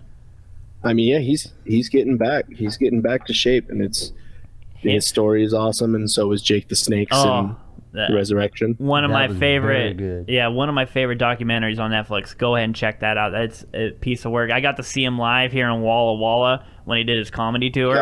Oh my god. I mean, just to hear kind of things he said, man, I can believe it. Back in the 80s when they traveled, some of the crazy shit they would do. I'm not going to say some of the stories because that's something he needs to say. You guys can probably listen to it. He's probably got something on YouTube. You could listen to it. But there's no need for me to rehash it. But, man, it is fucking hilarious and disgusting at the same time. Fucking Jake the Snake. Another heel that would easily be in the top 10. But moving on from that. But we're on to 3. Yeah, we're on to 3. And another older heel, the guy who revolutionized the foreigner gimmick, which is the Iron Sheik. You can't go wrong with Sheiky Baby. I mean, The Rock wouldn't have the word jabroni if it wasn't for the Iron Sheik. Yeah. Rusev wouldn't really be much of a thing, and would be seen as he kind of is from a lot of people in our generation. He's seen as kind of this really weird throwback, almost racist gimmick.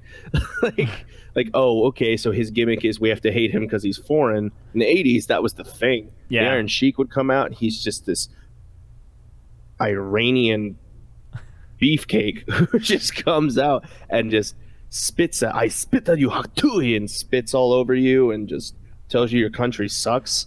Made the word jabroni. I mean, that's amazing. The Iron Sheik is great, and I mean, he's got the best Twitter account now. He just tweets the dumbest shit, and I love it. He's killing it, man. He's just killing it. He doesn't give a fuck anymore. Talking about some of his old matches, him and Hulk Hogan, that rivalry between. Exactly. My God. Exactly. And you throw in Sergeant Slaughter on his end too.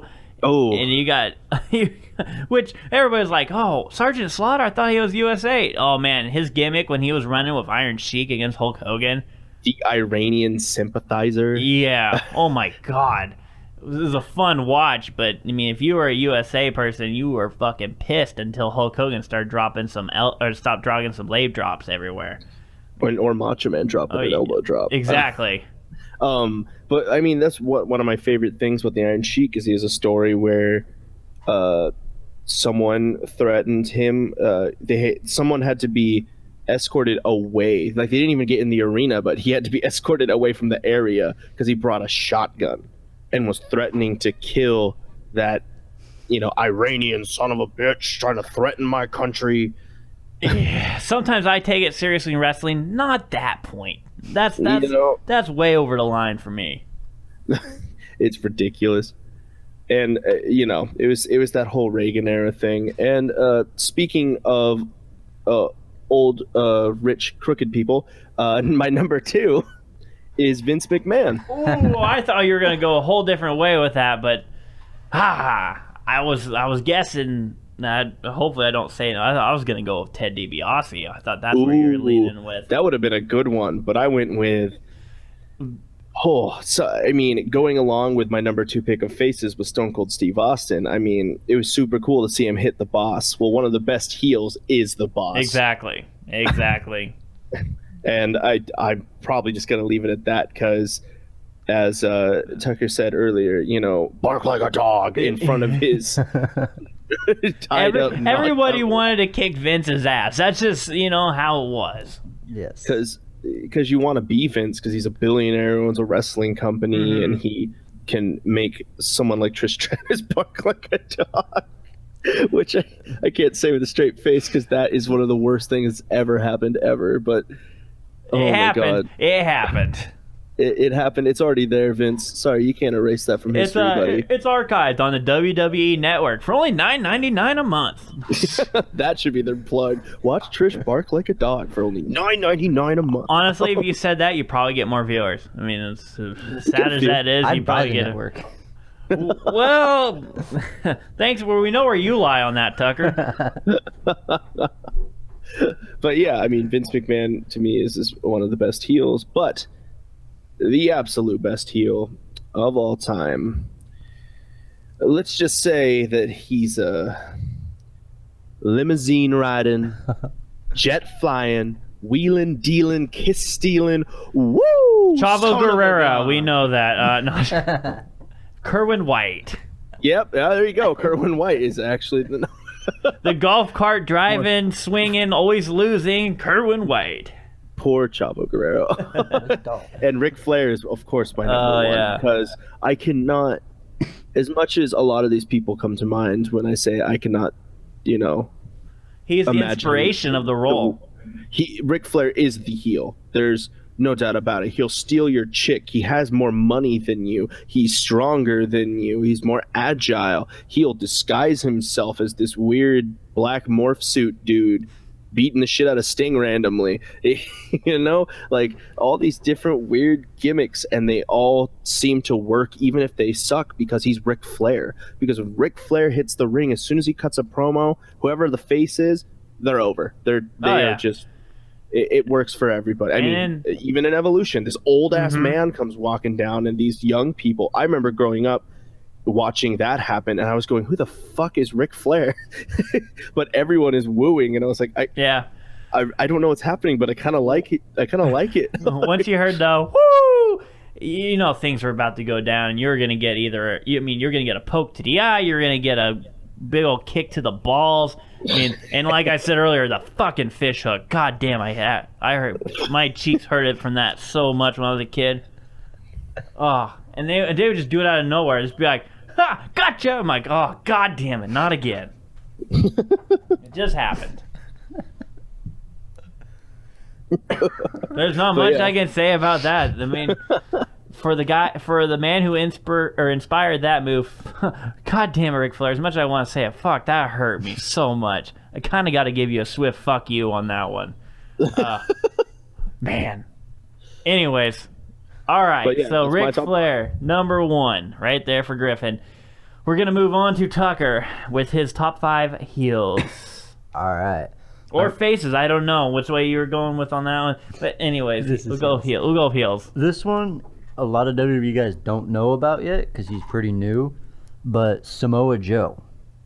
I've watched his work in TNA. Well, he was a huge face for TNA at the beginning. But he transitioned into that heel, and he's a great heel for WWE right now. Very. And when he came in and everybody's cheering Seth Rollins, and he goes and breaks that knee again. That was amazing. And when I was talking about face versus face, Samoa Joe versus Brock Lesnar is like heel versus heel. Mm-hmm. And it's hard. I mean, you kind of want to see Brock lose, and then if you're on the other end, if you want to see Brock kick someone's ass, I mean, this is a hard one. Then again, you look at it like, well, okay, they kind of neutral each other out, so we're just want to see a really good match, which I think they'll do. Oh, I think it's going to be just a slugfest. A lot of it.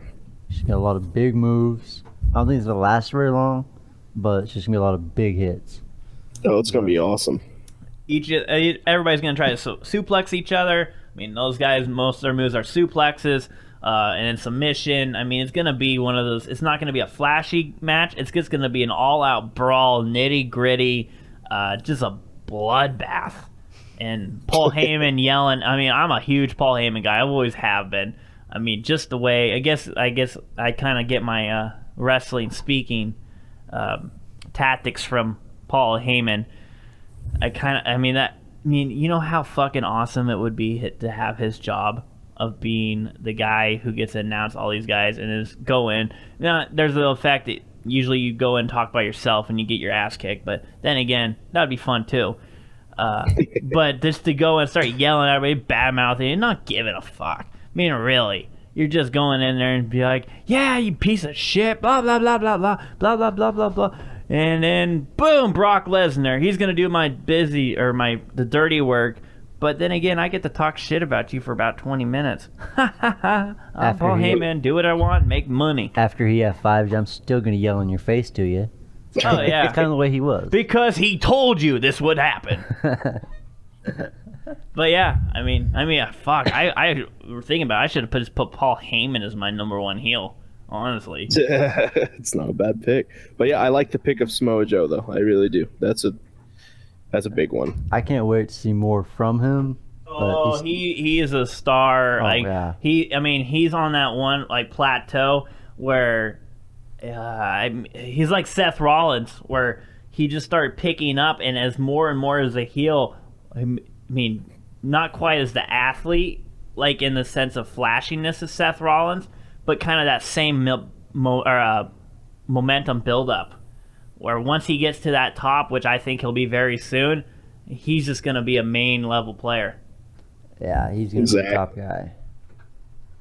Then I got Baron Corbin. Okay. Yes. I like this guy. Staying new. All yeah. right. I'm staying with the newer kind of guys a little bit. That's a good pick. I mean, he honestly, that's about the best thing for him is to stay a heel, because he is a complete dick to everyone. Oh, yeah. And he does it well. But So well. I mean, and when you talk to him, like, his promos are good. When you talk, and he's like, you know, behind the scenes, he's a super fucking chill guy. Oh yeah. I mean, he's honestly the complete opposite of him when he's in the ring than he was off the ring or out of the ring. But again, he has that presence where he has. I mean, has that look that he is a heel. I mean, there's some that just look like, you know, they're natural faces. He's got that look that he's a natural heel. Just does. Yeah, he's a lot like Sheamus and Orton in that fact. They're better as heels. Mm-hmm. Keep them that way. Please. Yeah, I hate Orton as a face. But my next one is AJ Lee. Okay. When she was doing her Black Widow reign after she pushed Punk into the table. Yeah. Oh my god. That's just kind of what I thought about. I mean, it's just like, you know, like the psycho kind of look in her eyes, and she's just creepy as fuck. Oh yeah. So yeah, I definitely understand why you put her there. I mean, but then again, oh man, she was a psycho, but damn was she hot. Oh yes, but Punk would kick your ass for saying that, but I mean, we'll see. We'll see what he can do. You know, I have my chances in an MMA fight. Oh man, wrong. Dishes have been served. But I liked it how she would go out and do promos on all the divas saying that they're complete shit, get in the ring, and then make them automatically tap out. That was great. Again, I don't see her as a heel in that face. I see her as a face because she's delivering on her promise. True, but that's my reasoning behind that. Then when she was proposing to Kane, and who hasn't proposed to Kane? I haven't. Oh, that'll change yet. very soon. Yes, Yeah. it will. Don't count your chickens before they've hatched. But oh man, he already retired. That sucks. He's taking a break. He's running for mayor of Tennessee. He needs a little break. Yep. So. I got my number 2, John Cena, when he was rapping. I don't like the face, but I like it when he was The Thugonomics. telling the guy with the prosthetic leg, just prosthetic leg drop. I'm not gonna lie, his raps were fucking hilarious. yeah. And they were so dirty. And and they were relentless. I mean, honestly, and that was when it was fun. I mean, he's one of those guys you either love or you hate, but Dr. Thugonomics, people ate that up and they loved him for that. Telling Eddie Guerrero the only reason your car bounces up and down is because you sit on the stick shift, and that was just great stuff that you don't see anymore. He is a master of the mic. Now he sucks to me, And, but and that's the heel. You don't have to be a great in the ring. Well, you do if you want to deliver. That'd be great too. But the main thing of being a heel is you got to be great on the mic. yes, and These guys are great at the mic, and John Cena is probably one of the best on the mic as a face or a heel. His raps, again, that's really hard to do, and to think of that kind of right on the spot, and to make everything tie in, and to provide that entertainment factor, and people are like, oh shit, did he just say that and get away with it? He did, because he's John Cena. I mean, you're not going to touch him. yeah, Can't. I mean, he went after Big Show, Rikishi. Mm-hmm. Went after everybody. Oh, yeah. I mean, as long as he doesn't do something stupid like Hulk Hogan, he'll be golden. That's a sex tape I can't wait for. Oh my god. Well, you're talking about the sex tape with John Cena and Nikki Bella? That would sell some tickets. Edit Cena out, but yeah, just Nikki in that. Cena out. All right. There you go. Let's just get to number 1. Number 1, Mankind. Ooh. When he Okay. was acting crazy, ripping his hair out and choking people out, saying, "You're Vince, why didn't you take me when I was good?" Being crazy. That's when I liked it. When he, All right. before the sock, I'm talking when he just had the brace on, Okay. choking everybody out, and yeah, that to me was really good. I don't know. The sock is like a dirty touch to it because he's holding that in his jock strap or whatever the hell he wore the whole time. And what else to deliver a nice blow to the mouth than some ball hair? It's true. It's an extra salty sock. I made this one just for you. And it's got your picture on it, so it makes you feel right at home. Yeah, I really enjoyed him. I enjoyed him on both being heel and face, but I think him screaming at Vince, that was perfect. With him, he lost the ear and tooth through his nose. Oh my Crazy god. shit. Yeah. Yeah, Mick Foley, or Mankind, I Dude guess. Love, Cactus Dude Love, Jack, all whatever. his personalities. Yeah, he's one of those guys where, and he's a super bright guy. But he just threw everything, because you know what? That's what he had to do, though. Honestly, that is how he got people to admire him so much, because he is the hardcore legend, Mick Foley. He had to do that. He didn't have the strength, he didn't have the power or the speed or anything like that. He just had the complete batshit craziness and smarts, which is, when you think Mick Foley, you don't really think of that, what the shit he did. But he was just willing to go out and do everything he can and throw it on the line and not give a fuck. I mean, how many times did he get flung off the Hell in a Cell from Undertaker? In the same goddamn match. Yeah, he did it over and over. They were telling Over him, the cell, "Stay over the down." cell, and through the cell. I mean, you couldn't do much more in a Hell in a Cell match than what Mick Foley went through. Paramedics are telling him stay down, and he's climbing up the cell to jump off again. I mean, he had that. I mean, again, him and Tommy Dreamer just willing to die out there for the fans and for the brand. Yes, that is very true. You can't do it. All right, so your number 1 was Mankind, not Cactus Jack, not Dude Love, not Mick Foley and his whatever Mick Foley wants to do, but Mankind, which again, I think I really respect that pick. That was a hard one. Now I'm gonna move on with my top 5s. We'll move this, keep it nice, brief, and short. because I want to hear your guys' explanations are really the big key here. Nobody wants to hear me talk. Or they just want to hear me yell at people again through the thing and get as much I would say compliments, but complaints probably more on that end. You know, keep on. Hey, if you want to send your complaints, send it to the J2C show on Facebook, because if you send us complaints, that means you're looking at our show. So there's my plug. But then again, I'm being the heel here. So top 5 heels for me. Number 5, Seth Rollins. Now, nice. That is a strong heel character with that whole phase when he back turned on the Shield and went on this whole route of being Triple H's like protege, whatever you want to call it. That he just took that character and that role of the heel and took it to a whole different level in this new age, which, I mean, until he became the Kingslayer, that was what Seth Rollins was, and people hated him. I hated him. Mm-hmm. But damn it, did I love watching him in the ring, because even though he talked a lot of shit and he always had somebody, you know, at the end of the match win the match for him or led him to a victory, he was one of the fucking best performers I've ever seen in there, everywhere. I mean, honestly, he's the modern age HBK. I mean, such a similar fighting style, such a similar passion, and willing to just do whatever he can.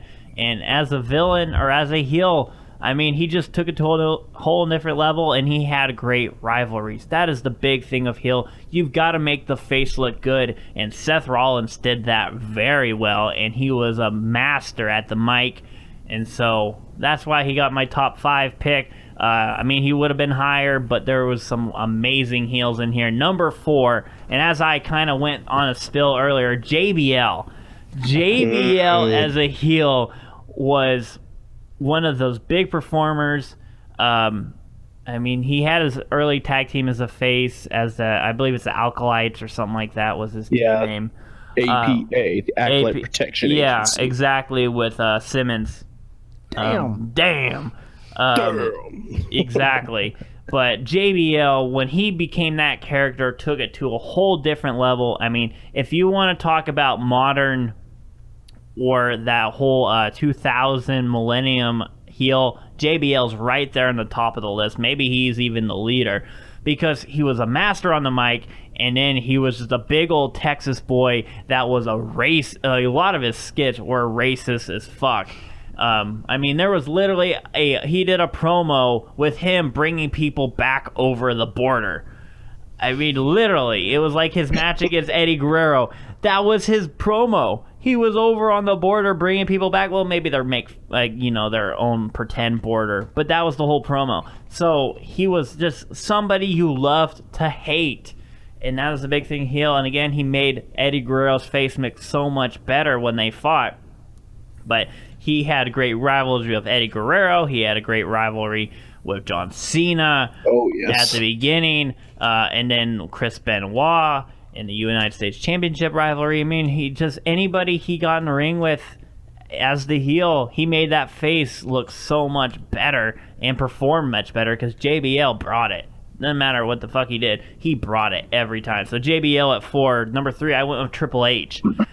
Great heel in his time. Again, you can kind of see him as a face and heel. He had his moments, but as a heel, he was able to accomplish so much and piss so many people off. And when you fought Triple H, you had to be on your fucking best.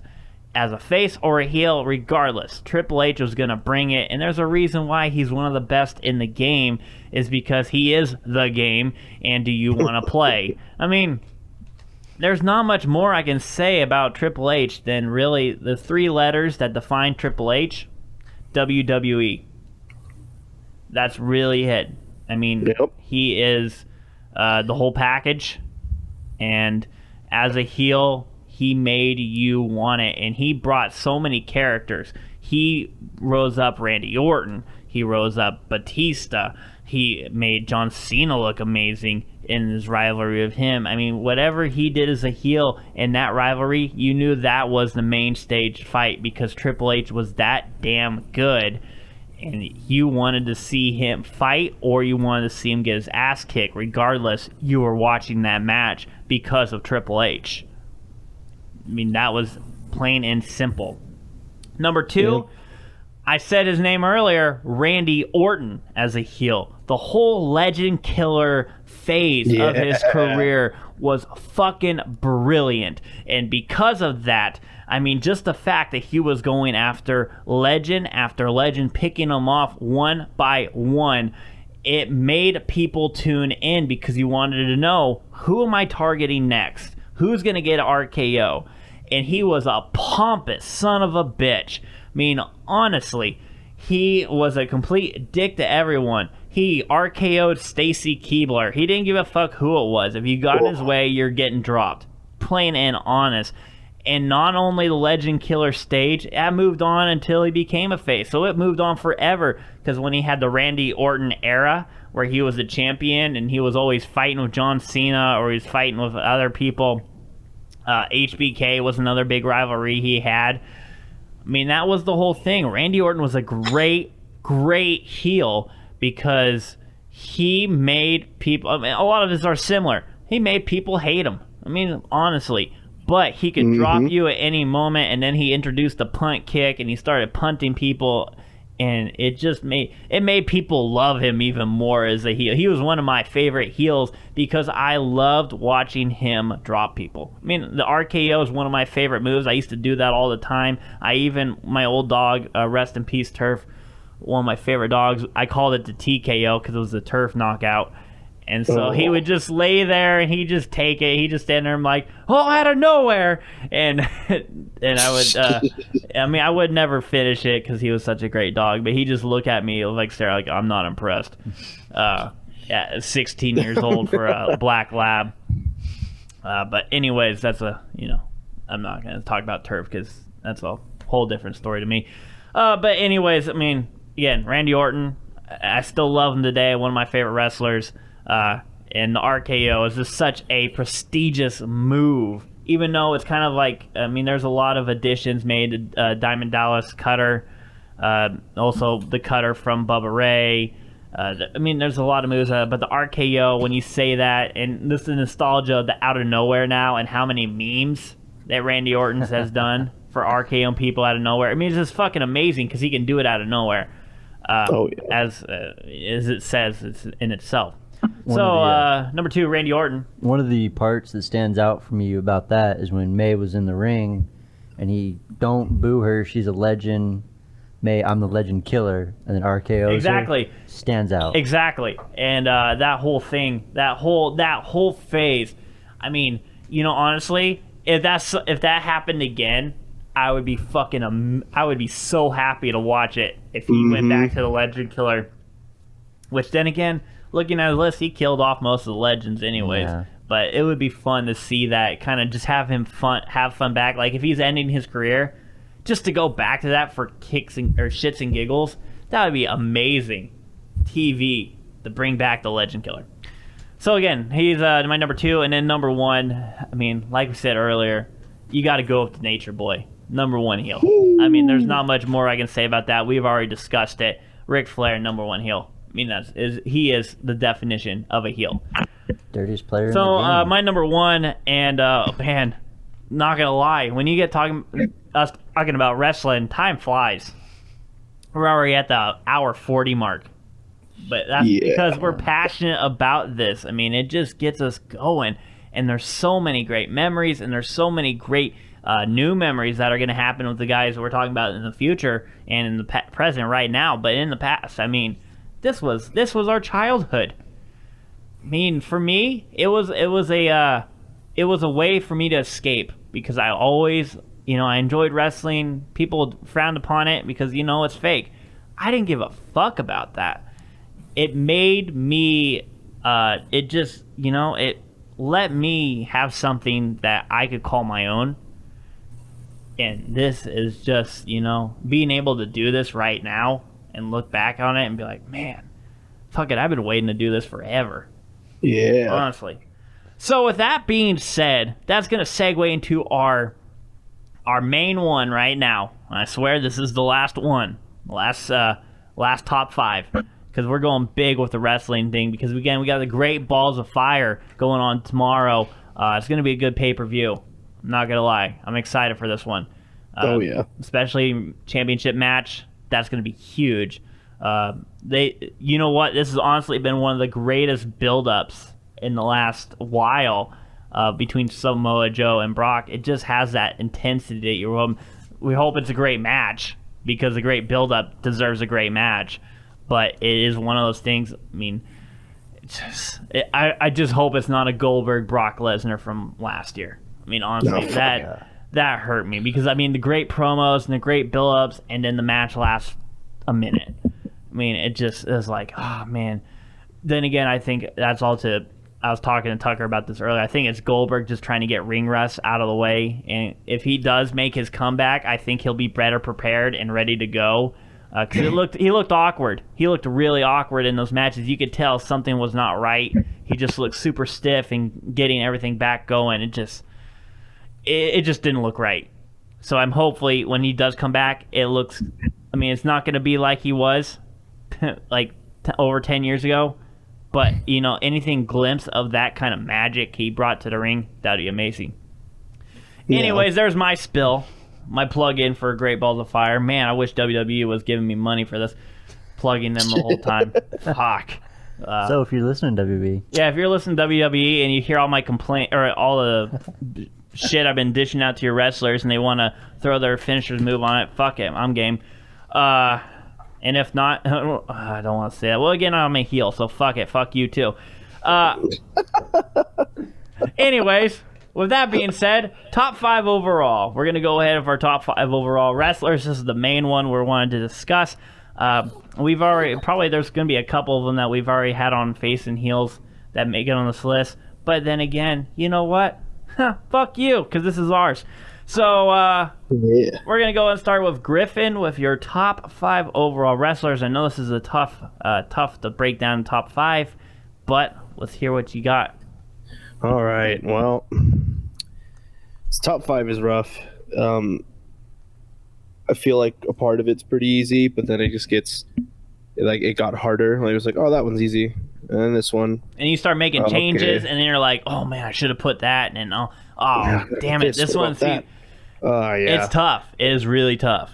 It's a rough list to make, but, you know, I've had this discussion before, like I told you when you brought up the idea of having me on this podcast, and I'm pretty sure it's the exact same as it was when I discussed it, you know, a couple months ago. So my number 5, I start off with someone that I like to claim at this point in time is like the greatest wrestler who is currently wrestling. Roman Reigns.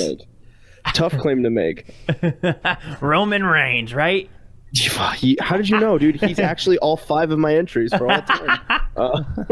But surprisingly, it's not Roman. It's AJ Styles. Yes. And AJ Styles is, for one, he's already up there in age, and he's just gotten into the WWE, you know, beginning of last year, and already a year and a half in, and he is, pun intended, 100% phenomenal. Yes. Like, he is such a good wrestler. The only reason he isn't like higher, and there aren't other people who are on here just because they're legit the best looking in the ring, is because, you know, you got to have a lot of character with it too, and AJ Styles does have a lot of character. He's great on the mic. He always has been. I'm not a big TNA fan, so I'm not even going to plug it. I don't give a shit about that.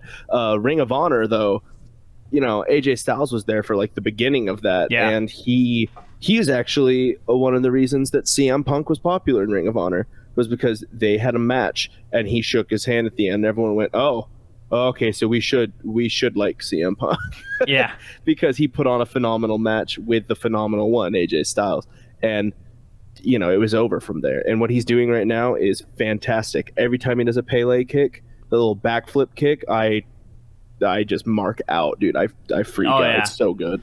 And a spoiler alert, I mean, well, probably not, because you'll probably already know this when we put this up. You'll already hear this. I was going to say it. Oh, God, yeah. Or actually, no, I'll let you say it. This is your guy. I'm going to let you say it. My number 5 pick is also your new United States champion because he just won it at the Madison Square Garden house show. Yes. Big night for him. I mean, that's crazy. God, house shows, man. They're so good. And how, AJ Styles, the one thing about him is, every time you get him in the ring, it's his A game. It doesn't matter if he's hurt or he's busted up or if he's a great heel and if he's talking shit about you, he is going to push you to the limits. And even if you're going to be the one who wins, you've got to fucking go for it. And that's the only way. AJ Styles is phenomenal. Again, pun that shit. But he is really one of the best performers inside the ring. Because, again, he has no fucking limits. And he will do anything. And he'll try anything. It's just, when he's in the ring, you're going to get a good match. Plain and simple. Doesn't matter who he's going against. If it's just AJ Styles in there, it's going to be freaking amazing. Or fucking amazing the way I've been going tonight. So moving on to get through this faster. My number 4 is Chris Jericho because he is the best at what he does. Do you understand what I am saying to you now? You stupid idiot. If you don't know, you're on his fucking list. Pretty simple. Chris Jericho, oh my God, this guy can get anything over. Chris Jericho has always gotten everything over. It's so dumb how you can hand him something or he'll come up with an idea that just seems ridiculous. No one wants to, hear him list every single wrestling move that he can do in WCW, but he does it. The move of 1001 moves, and he lists them all off, and he does it anyway, and it got over because he's a great heel. He's a pretty good face, but I prefer him as a heel. Yeah. I met Chris Jericho one time. I went down and watched. It was actually when he was down in Enumclaw, and his band Fozzy was on there. Fozzy. And so not a lot of people knew about Chris Jericho because I went down there and they were having they're having their lines because Shinedown was the main event. So like Shinedown, Godsmack. I don't know if Godsmack was doing autographs or not, or I don't know. I can't remember at the moment, but so the line for Shinedown, I was I'm like, oh dude, it would be so awesome to get a Shinedown autograph, one of my favorite bands of all time. But then they're like, oh, the line is like 300 people long and it just keeps on growing. Then I look over and I'm like, Fozzy's going at, man, what would be fucking even better? To get to shake the hand of Chris Jericho. One guy God. I've been watching forever, and his line is only about 15 people long. I'm like, man, what the fuck? So, of course, you had to go buy it. You had to go buy his album to be able to get in line. I'm like, okay, that's $10. That's fucking amazing for the lifetime experience of getting to meet Chris Jericho. So I just went in there, and it was one of the first times that I'm so starstruck. People don't really know what it's like for somebody who's been, watching wrestling forever and get so passionate, and to be able to meet one of the best in his, I wouldn't say prime, but probably it wasn't his prime. It was like 2012. So, he was still, kicking ass and taking name. He just got the code breaker. He kind of went on that leaf to really tour with Fozzy. And it was right when they released their new album. But to go in there and to just, sitting there, I'm just like, Jericho. And he's just signing it with like a smile on his face and like, yeah, man, how's it going, man? Woohoo! And I'm like, oh my God. And I'm just like, I'm such a huge fan, from WWE to Fozzy to everything. He just looked at me with a big grin on his face and he's like, hallelujah! I'm like, oh God. It was one of the first times that I'm speechless. That's awesome. Honestly, it was speechless. And he signed it, and I still have the poster and everything. I'm like, oh, man. It was one of my favorite moments of all time right now. Yes. Ridiculous. That is awesome. But speaking of someone else who has crossed many platforms and has become popular to the point where he's dropped this title from his name. My number 3 is The Rock. Mm-hmm. Dwayne Johnson, man. I mean, to make things progress faster, he's The Rock. Cuts the best promos. He gets over when he gets over as he's getting the fans to boo him. And he's just like, "You were supposed to hate me," and they're like, "Yeah, but we're still gonna buy all of your merch, exactly, and say everything that you say with you." Yeah, like, a bunch of jabronis. I mean, as long as he can smell what he's cooking. I mean, even if he calls me a Rudy Poo candy ass jabroni, I'm still gonna try and get my reservation at the SmackDown hotel. Oh, exactly. I mean, honestly, he needs to make that thing. I mean, I want to be one of the people that said, I did check into the SmackDown hotel. If he has his own hotel line, he's already got it, like, promoted and everything. Easy. 2020 president. He said That's it. Awesome. Fuck. God, it's like we're already almost at the 2-hour mark, and it's like, man, I just want to keep going. But we do need to. We do. We gotta end this shit soon. It's already midnight, and people are like, "Oh my god." So my number 2 to get this rolling, Stone Cold Steve Austin. We'll hear his name again because he's Stone Cold, and he said so. I mean, that's it. I mean, it's Stone Cold. I mean, give me a hell yeah. Hell yeah. Tucker, yeah, come on, Tucker. Fuck. Yeah, I was gonna say, I was like, okay. No, guys, I'm the heel here. I'm not supposed to agree with anybody. I'm supposed to be my own. Yeah, come on, Tucker. You're supposed to be our baby face. Tucker or fucker? I don't know which one to call you right now. Damn. And then my number 1, my absolute favorite wrestler, the reason I want to be a wrestler, the reason that I fell in love with wrestling was Eddie Guerrero. Mm-hmm. Just rest in peace, man. Somebody who he's a heel. He's a heel. He literally comes out to I lie, I cheat, I steal. And as a kid, I lost my shit when that lowrider came through. Like, Latino everything heat. He did. He's so creative with his heel tactics. Always trying to manipulate the ref, because a lot of people before then didn't always pay attention to where the ref was and then do it. And Eddie Guerrero was really good at, like, not just making sure the ref was totally distracted, but all the ref needs to do is look away for a split second. As soon as he notices the ref look away for a second, boom, something happens. And you're like, how is he's so good at this multitasking, paying attention to the crowd, to his opponent, to any manager at ringside, and to the ref all at once. It does not matter. I loved it when he and I mean the frog splash. You cannot go wrong with that. The lasso from El Paso. Dude, the lasso from El Paso. Dropping some gory bombs, and and then you have the Tres Amigos. Oh, I mean, so many big moves. He is one of the best at the big matches. I mean, hands down.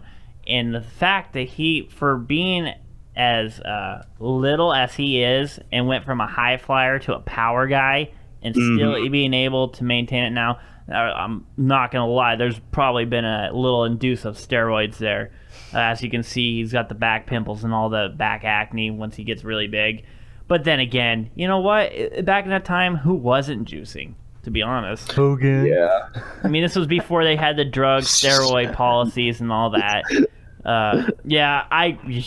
you're telling me that Hulk Hogan wasn't juicing, it's all working out. Yeah, there's a little bit more than just the vitamins. A few needles. That's how he injects my vitamins. I take it in liquid form. Oh my god. I used to love it when the ref would look away and he'd hit the mat with a chair and throw it to his opponent and just fall down. Yeah. And just wave at him goodbye. I love that. And then when Sasha Banks did it, that was great. Oh my god. And speaking of, like, my favorite female wrestler, Sasha Banks, oh my god. It might be because I have the biggest crush in the world on her, because Eddie Guerrero is my everything when it comes to wrestling. So as soon as I was like, oh, Sasha Banks is the same way, I know who my favorite is. Yeah, exactly. It does transcend.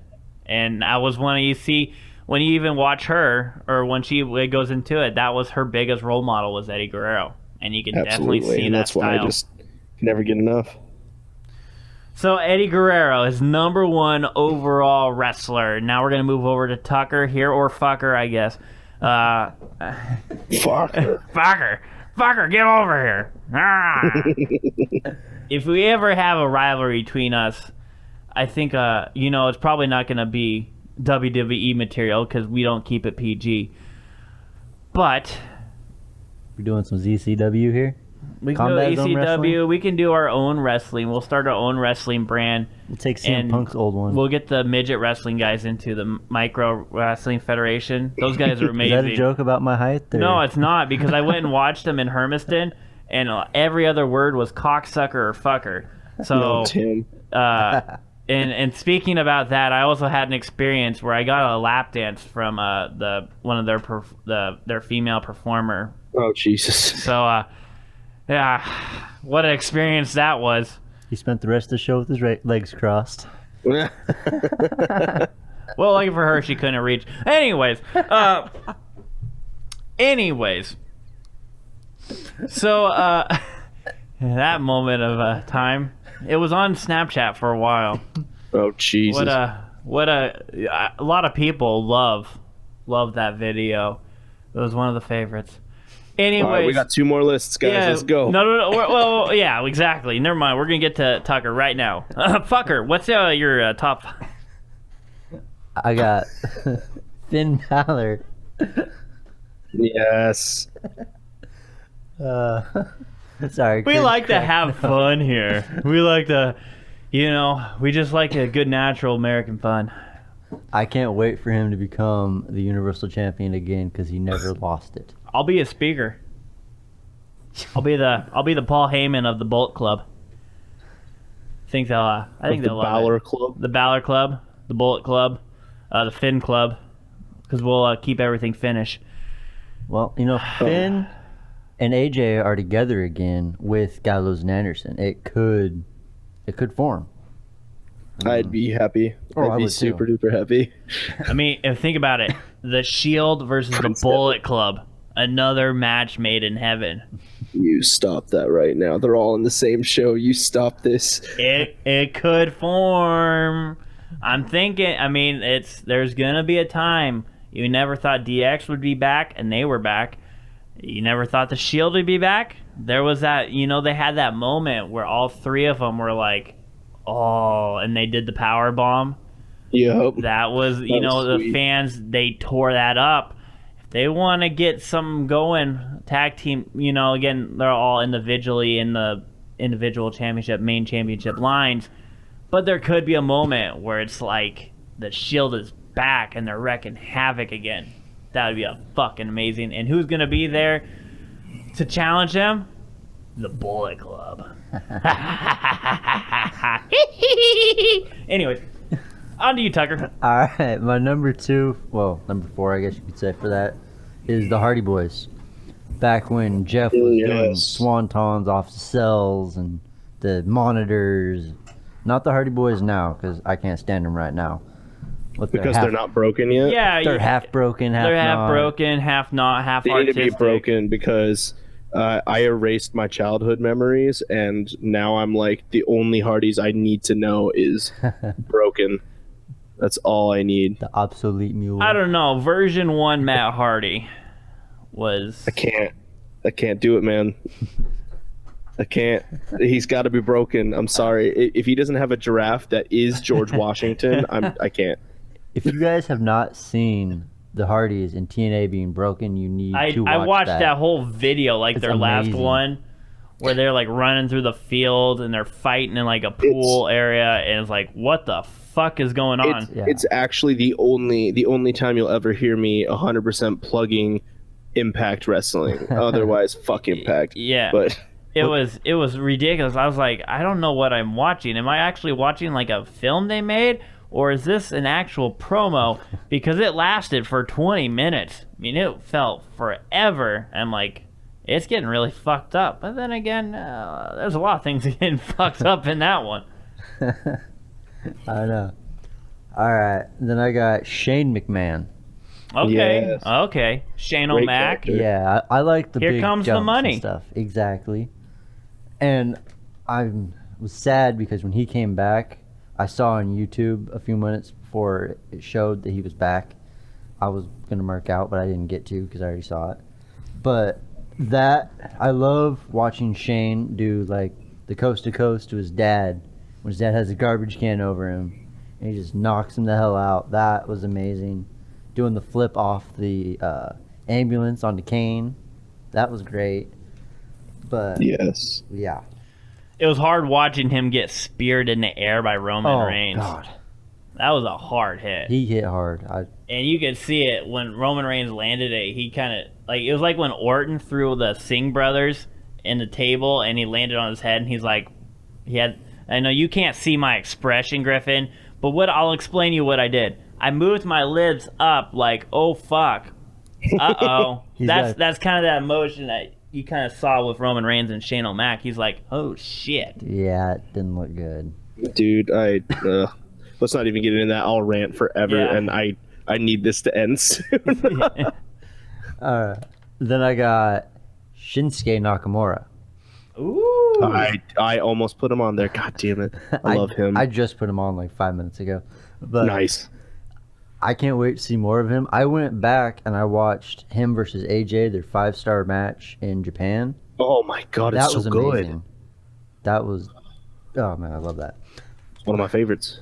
And then I got Daniel Bryan, just because I love Daniel Bryan, even though he's not a wrestler anymore. He could be. He could be He's back. been medically cleared. It's just WWE dragging their ass. Well, you know, if he wants to do what he wants to do, I mean, there's really no stopping him. No. Wherever he'll go, he'll make money. Oh, he's gonna draw a crowd no matter where. He could go to the indie circuit and they're gonna have millions of fans just because of him. Yeah. It's a good number one. Daniel Bryan, picked up there by Tucker or Fucker. I mean, that's his new wrestling name. That was my high school name, so I mean, It works. Hey, it works because then you'd be like, yeah, I'm right. I'm a fucker. I'm gonna kick your ass. I'm the motherfucker. I'm the Now we're on to motherfucker. the finale. The finale, my top 5. Yeah. And as everybody knows, this is really what people really want to listen to, because this is my heel promo. I'm the best, and I know it, and everybody else can fuck off. Anyways, suck it. Ladies and gentlemen. Ladies and the gentlemen. podcast host that talks the most. This is Here he is. Choking a turkey or something? you have no idea what I'm doing over here. As for the wonderment of the crowd, I'm scared in the studio. usually 7 or 8 listeners. Anyways, number 5, and this one's going to be really off, but I think this person is the definition of what we're seeing today in the women's division, and I went with number 5, Trish Stratus. I think she really, her wrestling sake was an inspiration and really took the women's division to what it is today. Because back then, when she was in her prime, women were seen as the eye candy of the WWE. She was really one of the only ones that was seen as an actual in-ring performer. And I think her performance and the way she carried herself developed to what we see today. So I think she was really played a big part into the big main event in the first ever women's wrestling matches that are moving on and how it's big today. I think she was one of the head starters of that. And then again, she was fucking amazing. She was super sexy. And she was one of the main reasons I would watch. If Monday Night Raw, when you had John Cena at his like money prime and Trish Stratus there, that's all I needed. The keep me tuned in was waiting to see those two. That was it. So number 4, I went with Goldberg. Overall wise, Goldberg was one of my favorites to watch. He just, I mean, I already said a lot about Goldberg, but again, he was just, you know, he was the guy, the undefeated guy who went in, and every time he was so big, but he was so quick and agile and just a freak of a physical specimen. And then again, and I mean, when he stared you down, holy shit, I shat my pants in fucking watching it. Like, if that happened to me, oh God. See you guys in the afterlife. Number 3, overall wise, Randy Orton. One of my favorite wrestlers. I mean, on the mic, off the mat, in the mat. I mean, he just did it all. And the whole legend killer thing really sparked up his character. And then he shifted. And I know you didn't like his face turn, but I think it was something that was needed, because for him to really develop into, he was a face of the franchise as a heel, but his face of the franchise as a face too was huge for SmackDown, because they didn't really have that, because Raw had all those guys, and in SmackDown you're looking for a leader, and Randy Orton stepped up and he did that, and he's just a fucking amazing performer. And now the whole thing with him and Jinder Mahal, now I can see why they want Jinder Mahal being the champion, because of the India sake for the specimen sake for the WWE. I can totally agree with that. But if you watch those matches between Randy Orton and Jinder Mahal, Randy Orton is carrying about 95% of that match. I mean, honestly, it's all Randy Orton until till the end, and then Jinder Mahal gets the victory. It's another guy taking his vitamins. They're just not good matches. I'll put it out there. Exactly. They're not good matches, but Randy Orton's doing all that he can, and Jinder Mahal is just not that performer that they need. I mean, other than the fact that it's a business move, he's just not a great champion. Randy Orton is being wasted. That's honestly my opinion. Kind of, but I also don't think he should be in the championship picture, because I mean, it's kind of an unpopular opinion, but kind of not. But I love Randy Orton, but I also kind of hate him now, because he's a total dick to, like, I'm gonna say it, the actually talented wrestlers, like the indie wrestlers. Like, he's like, oh, dive, all you have to do is do a dive and everyone will think you're a good wrestler. What does anyone know what a headlock is anymore? And it's like, Randy, you do realize that it's kind of boring when the whole match is just you doing a headlock, then you obviously do your stupid DDT thing off the ropes, and then you clearly do an RKO that is not out of nowhere. He's become his matches are like cookie cutter, which is, it's not necessarily his fault. He's being told, just be vintage Orton and play it safe and we'll still pay you. I think the big point of that, though, is he needs to get into a rivalry like he did a couple of years ago. I mean, those rivalries, the closest thing he had was Bray Wyatt, but then again, I'm waiting for him. I think he had his run as a face, and it was a good one until kind of where it started to stagger out, because then they had the run of Evolution. If they need to reinvent him back to where he was just fucking on the point of just kicking ass and taking names. Now he's trying to do that with Jinder Mahal, because they had the whole thing of him taking out Bob Orton and the Singh brothers and all that, pissing them off. Yeah, that's great and good, but you need to go back. If we're talking vintage Orton, we need to go vintage Orton, where he's fucking just not really talking anymore and just coming out of nowhere and just dropping people. Killing legends, dude. That's what I want. Exactly. If he came back as a legend killer, take my money. Honestly, that's where we're at. But Orton's my 3. Overall, career-wise, Orton is 3. Number 2, Stone Cold Steve Austin. Yes, we match.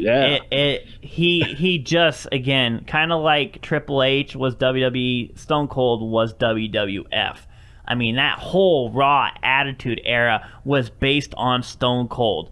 You threw him in any rivalry, Stone Cold was going to bring it. And he, again, you hear that glass shatter, boom, this instant rise in the crowd. There's not much more I can say about that. It's like beating a dead horse, because Stone Cold was just that fucking good. Hell yeah. And number 1, overall. Here we go. The Hurricane. I took, yeah, woohoo, the Hurricane. Yeah, Gregory Helms and Rosie. Man, God, did I love those matches. I do love the Hurricane, but sorry. No.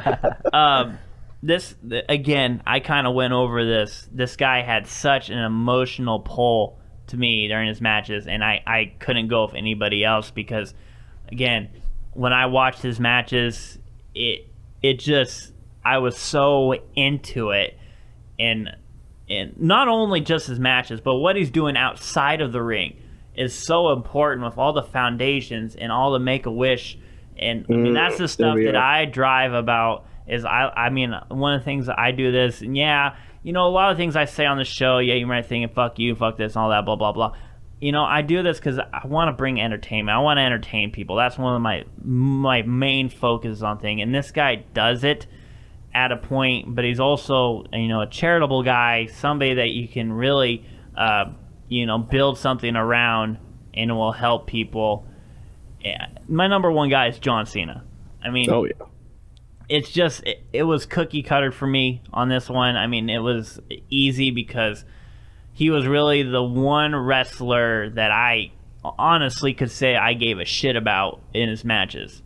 And not just on that fact alone, but I mean, there's a reason why they call him Big Match John, because he was the face in the main event for so long, and again, 16-time champion. I mean, so many records that he's had, and still being the face. And he's one of those guys where he can be gone for a while, which he is, and then come back, and then instantly people are wanting to see him back because SmackDown needs him. Well, actually, he's a free agent, so he can do Raw and SmackDown, which is huge because there's so many different rivalries he can take into before, you know, because age is creeping up on him. He's been there for a long time, and he's probably going to transition into Hollywood really soon if he has not already, and kind of do what The Rock does, make his appearance, you know, get in a big match, build something out fantastic or something like that. But I mean, he's done it. He's carried a WWE for so long on his back. And time after time, I mean, he steals the show with, I mean, those matches with his opponents are always top notch. AJ Styles versus John Cena was a fucking amazing match. Back and forth. Kevin Owens versus John Cena when Kevin Owens was breaking into WWE was an amazing match. I mean, so many guys' career started with a match against John Cena. You can't say that about many wrestlers, that if you get a win against John Cena, you are instantly boosted up. Oh, yeah. And look at his matches recently with AJ Styles. I mean, John keeps improving. He doesn't slow down. Exactly. He started doing Canadian destroyers. That is such a hard move to pull off, and him and AJ Styles are like, all right, let's do it. Yeah, like, fuck it. And you know what? In his early careers, they always called him the unorthodox wrestler, and people didn't like that style. I mean, they just thought, you know, he's not a natural wrestler. He's just a slugger, fist brawler, and he's just going to hit you hard, which he did. But, you know, after years and years it developed, he started going off the turnbuckle. He started doing hurricanranas. He's always, like you said, he's always improving and adding things to his arsenal. And he's almost 40 years old, and he's still doing that shit because he is another, if you want to talk about a physical specimen, John Cena is right up there at the top. Cool. I mean, and again, you're talking, Big Show even said that John Cena is probably one of the strongest wrestlers he's ever fought against. And he's at 6'1" and 248, but damn, he is just a relentless, just a monster in the ring. Even though he doesn't look like it tall-wise, he's always picking up people. Picking up Khali, that's not an easy task. He picked up Big Show and Edge and ate him. I mean, it's like, he's one of those guys, kind of like Hulk Hogan, where you're like, you know, if you tell him he can't do anything, he's going to do it, and he's going to do it fucking amazing and do it better than ever. It's just, I mean, it's just kind of in his nature to do that. So, I mean, there's not many wrestlers that I've seen that you can say that about and really have the career that he has had, and being able to do that not only in the ring but outside the ring, just be a face where, you know, you say, okay, people don't follow wrestling, but you say John Cena, you know instantly who he is. Yep. There's not many people other than probably The Rock, Hulk Hogan. I mean, if I told someone who hasn't watched wrestling, yeah, Ultimate Warrior, you mean the guy who died? That's about all they'll know. But you say John Cena, he's everywhere. Oh, You can't get rid of him. I mean, you can't. He's the newest face of Tap Out. He's on, I mean, commercials for everything. So he's got his own TV show. He's getting into big movies now. I mean, he's just, you know who he is. That's honestly plain and simple. Oh, yeah. So, man, I'm not going to lie. You get me going on this stuff, and I can go more hours. But you know what? I think you guys having your first taste of doing some talking on the podcast. I mean, it was a lot of fun tonight. I mean, we had tons of you can hear it in our passion for wrestling. People are like, oh man, you're talking about wrestling. There's not much. There's a fucking ton that we're talking about. And the way that we can break it down and really get to the nitty gritty of this, of behind what makes wrestling so special to us and what makes it so passionate and why we care so much about something that, yeah, it's scripted, but we want to be entertained and we love entertaining people. So this all goes hand in hand. Honestly, it does. And I think that's a main pull for this, that if people want to be entertained, I mean, wrestling is there, and it's so big now. It was big in the past, and it's just getting bigger. It is really one of the biggest things happening all around the world. Oh, yeah. Yeah. I agree with that shit. It was big in the 90s. It kind of died off, and it's picking back up again. I've been rewatching the old Raws of like 2005 and 2006, and holy shit, are they even better now than when I first saw them? Honestly, it blows my mind. I mean, those rosters were stacked. I mean, stacked. When your second-rate players were like Kurt Angle and RVD, you know you have a good lineup. Yeah, for sure. But as we close in on the 220 mark, I think we've gotten through our list, and it's been a lot of fun, you guys. I just want to thank you guys for joining me on here. It was a blast to have people that are as passionate as I am in wrestling, or on wrestling, in that matter. It's just something that I love to talk about so much because, again, my childhood has been based on it a lot. It's just one of those things that it just, it gets me going. It really, really does. And not many people can grab that feeling. I think it's getting bigger now. But now that, we had this podcast and people can kind of see what it really means to us diehard fans. The passion, what these characters do, the stories. I mean, it all just, it makes everything more special. It really does. Well, I appreciate being on. I really do. Thanks for having me. So that is going to do it for us here on our special J2C show wrestling edition for Curran Holdman, Tucker Carnes, and Griffin Fleming. I will see you guys next week. And you know what? Maybe sometime in the next couple of weeks we'll do this again because, I feel like we have more stuff to go on about in wrestling. It really does. And so, with that being said, we'll see you guys next week. Have a great afternoon or night or morning whenever you listen to it. Other than that, fuck it.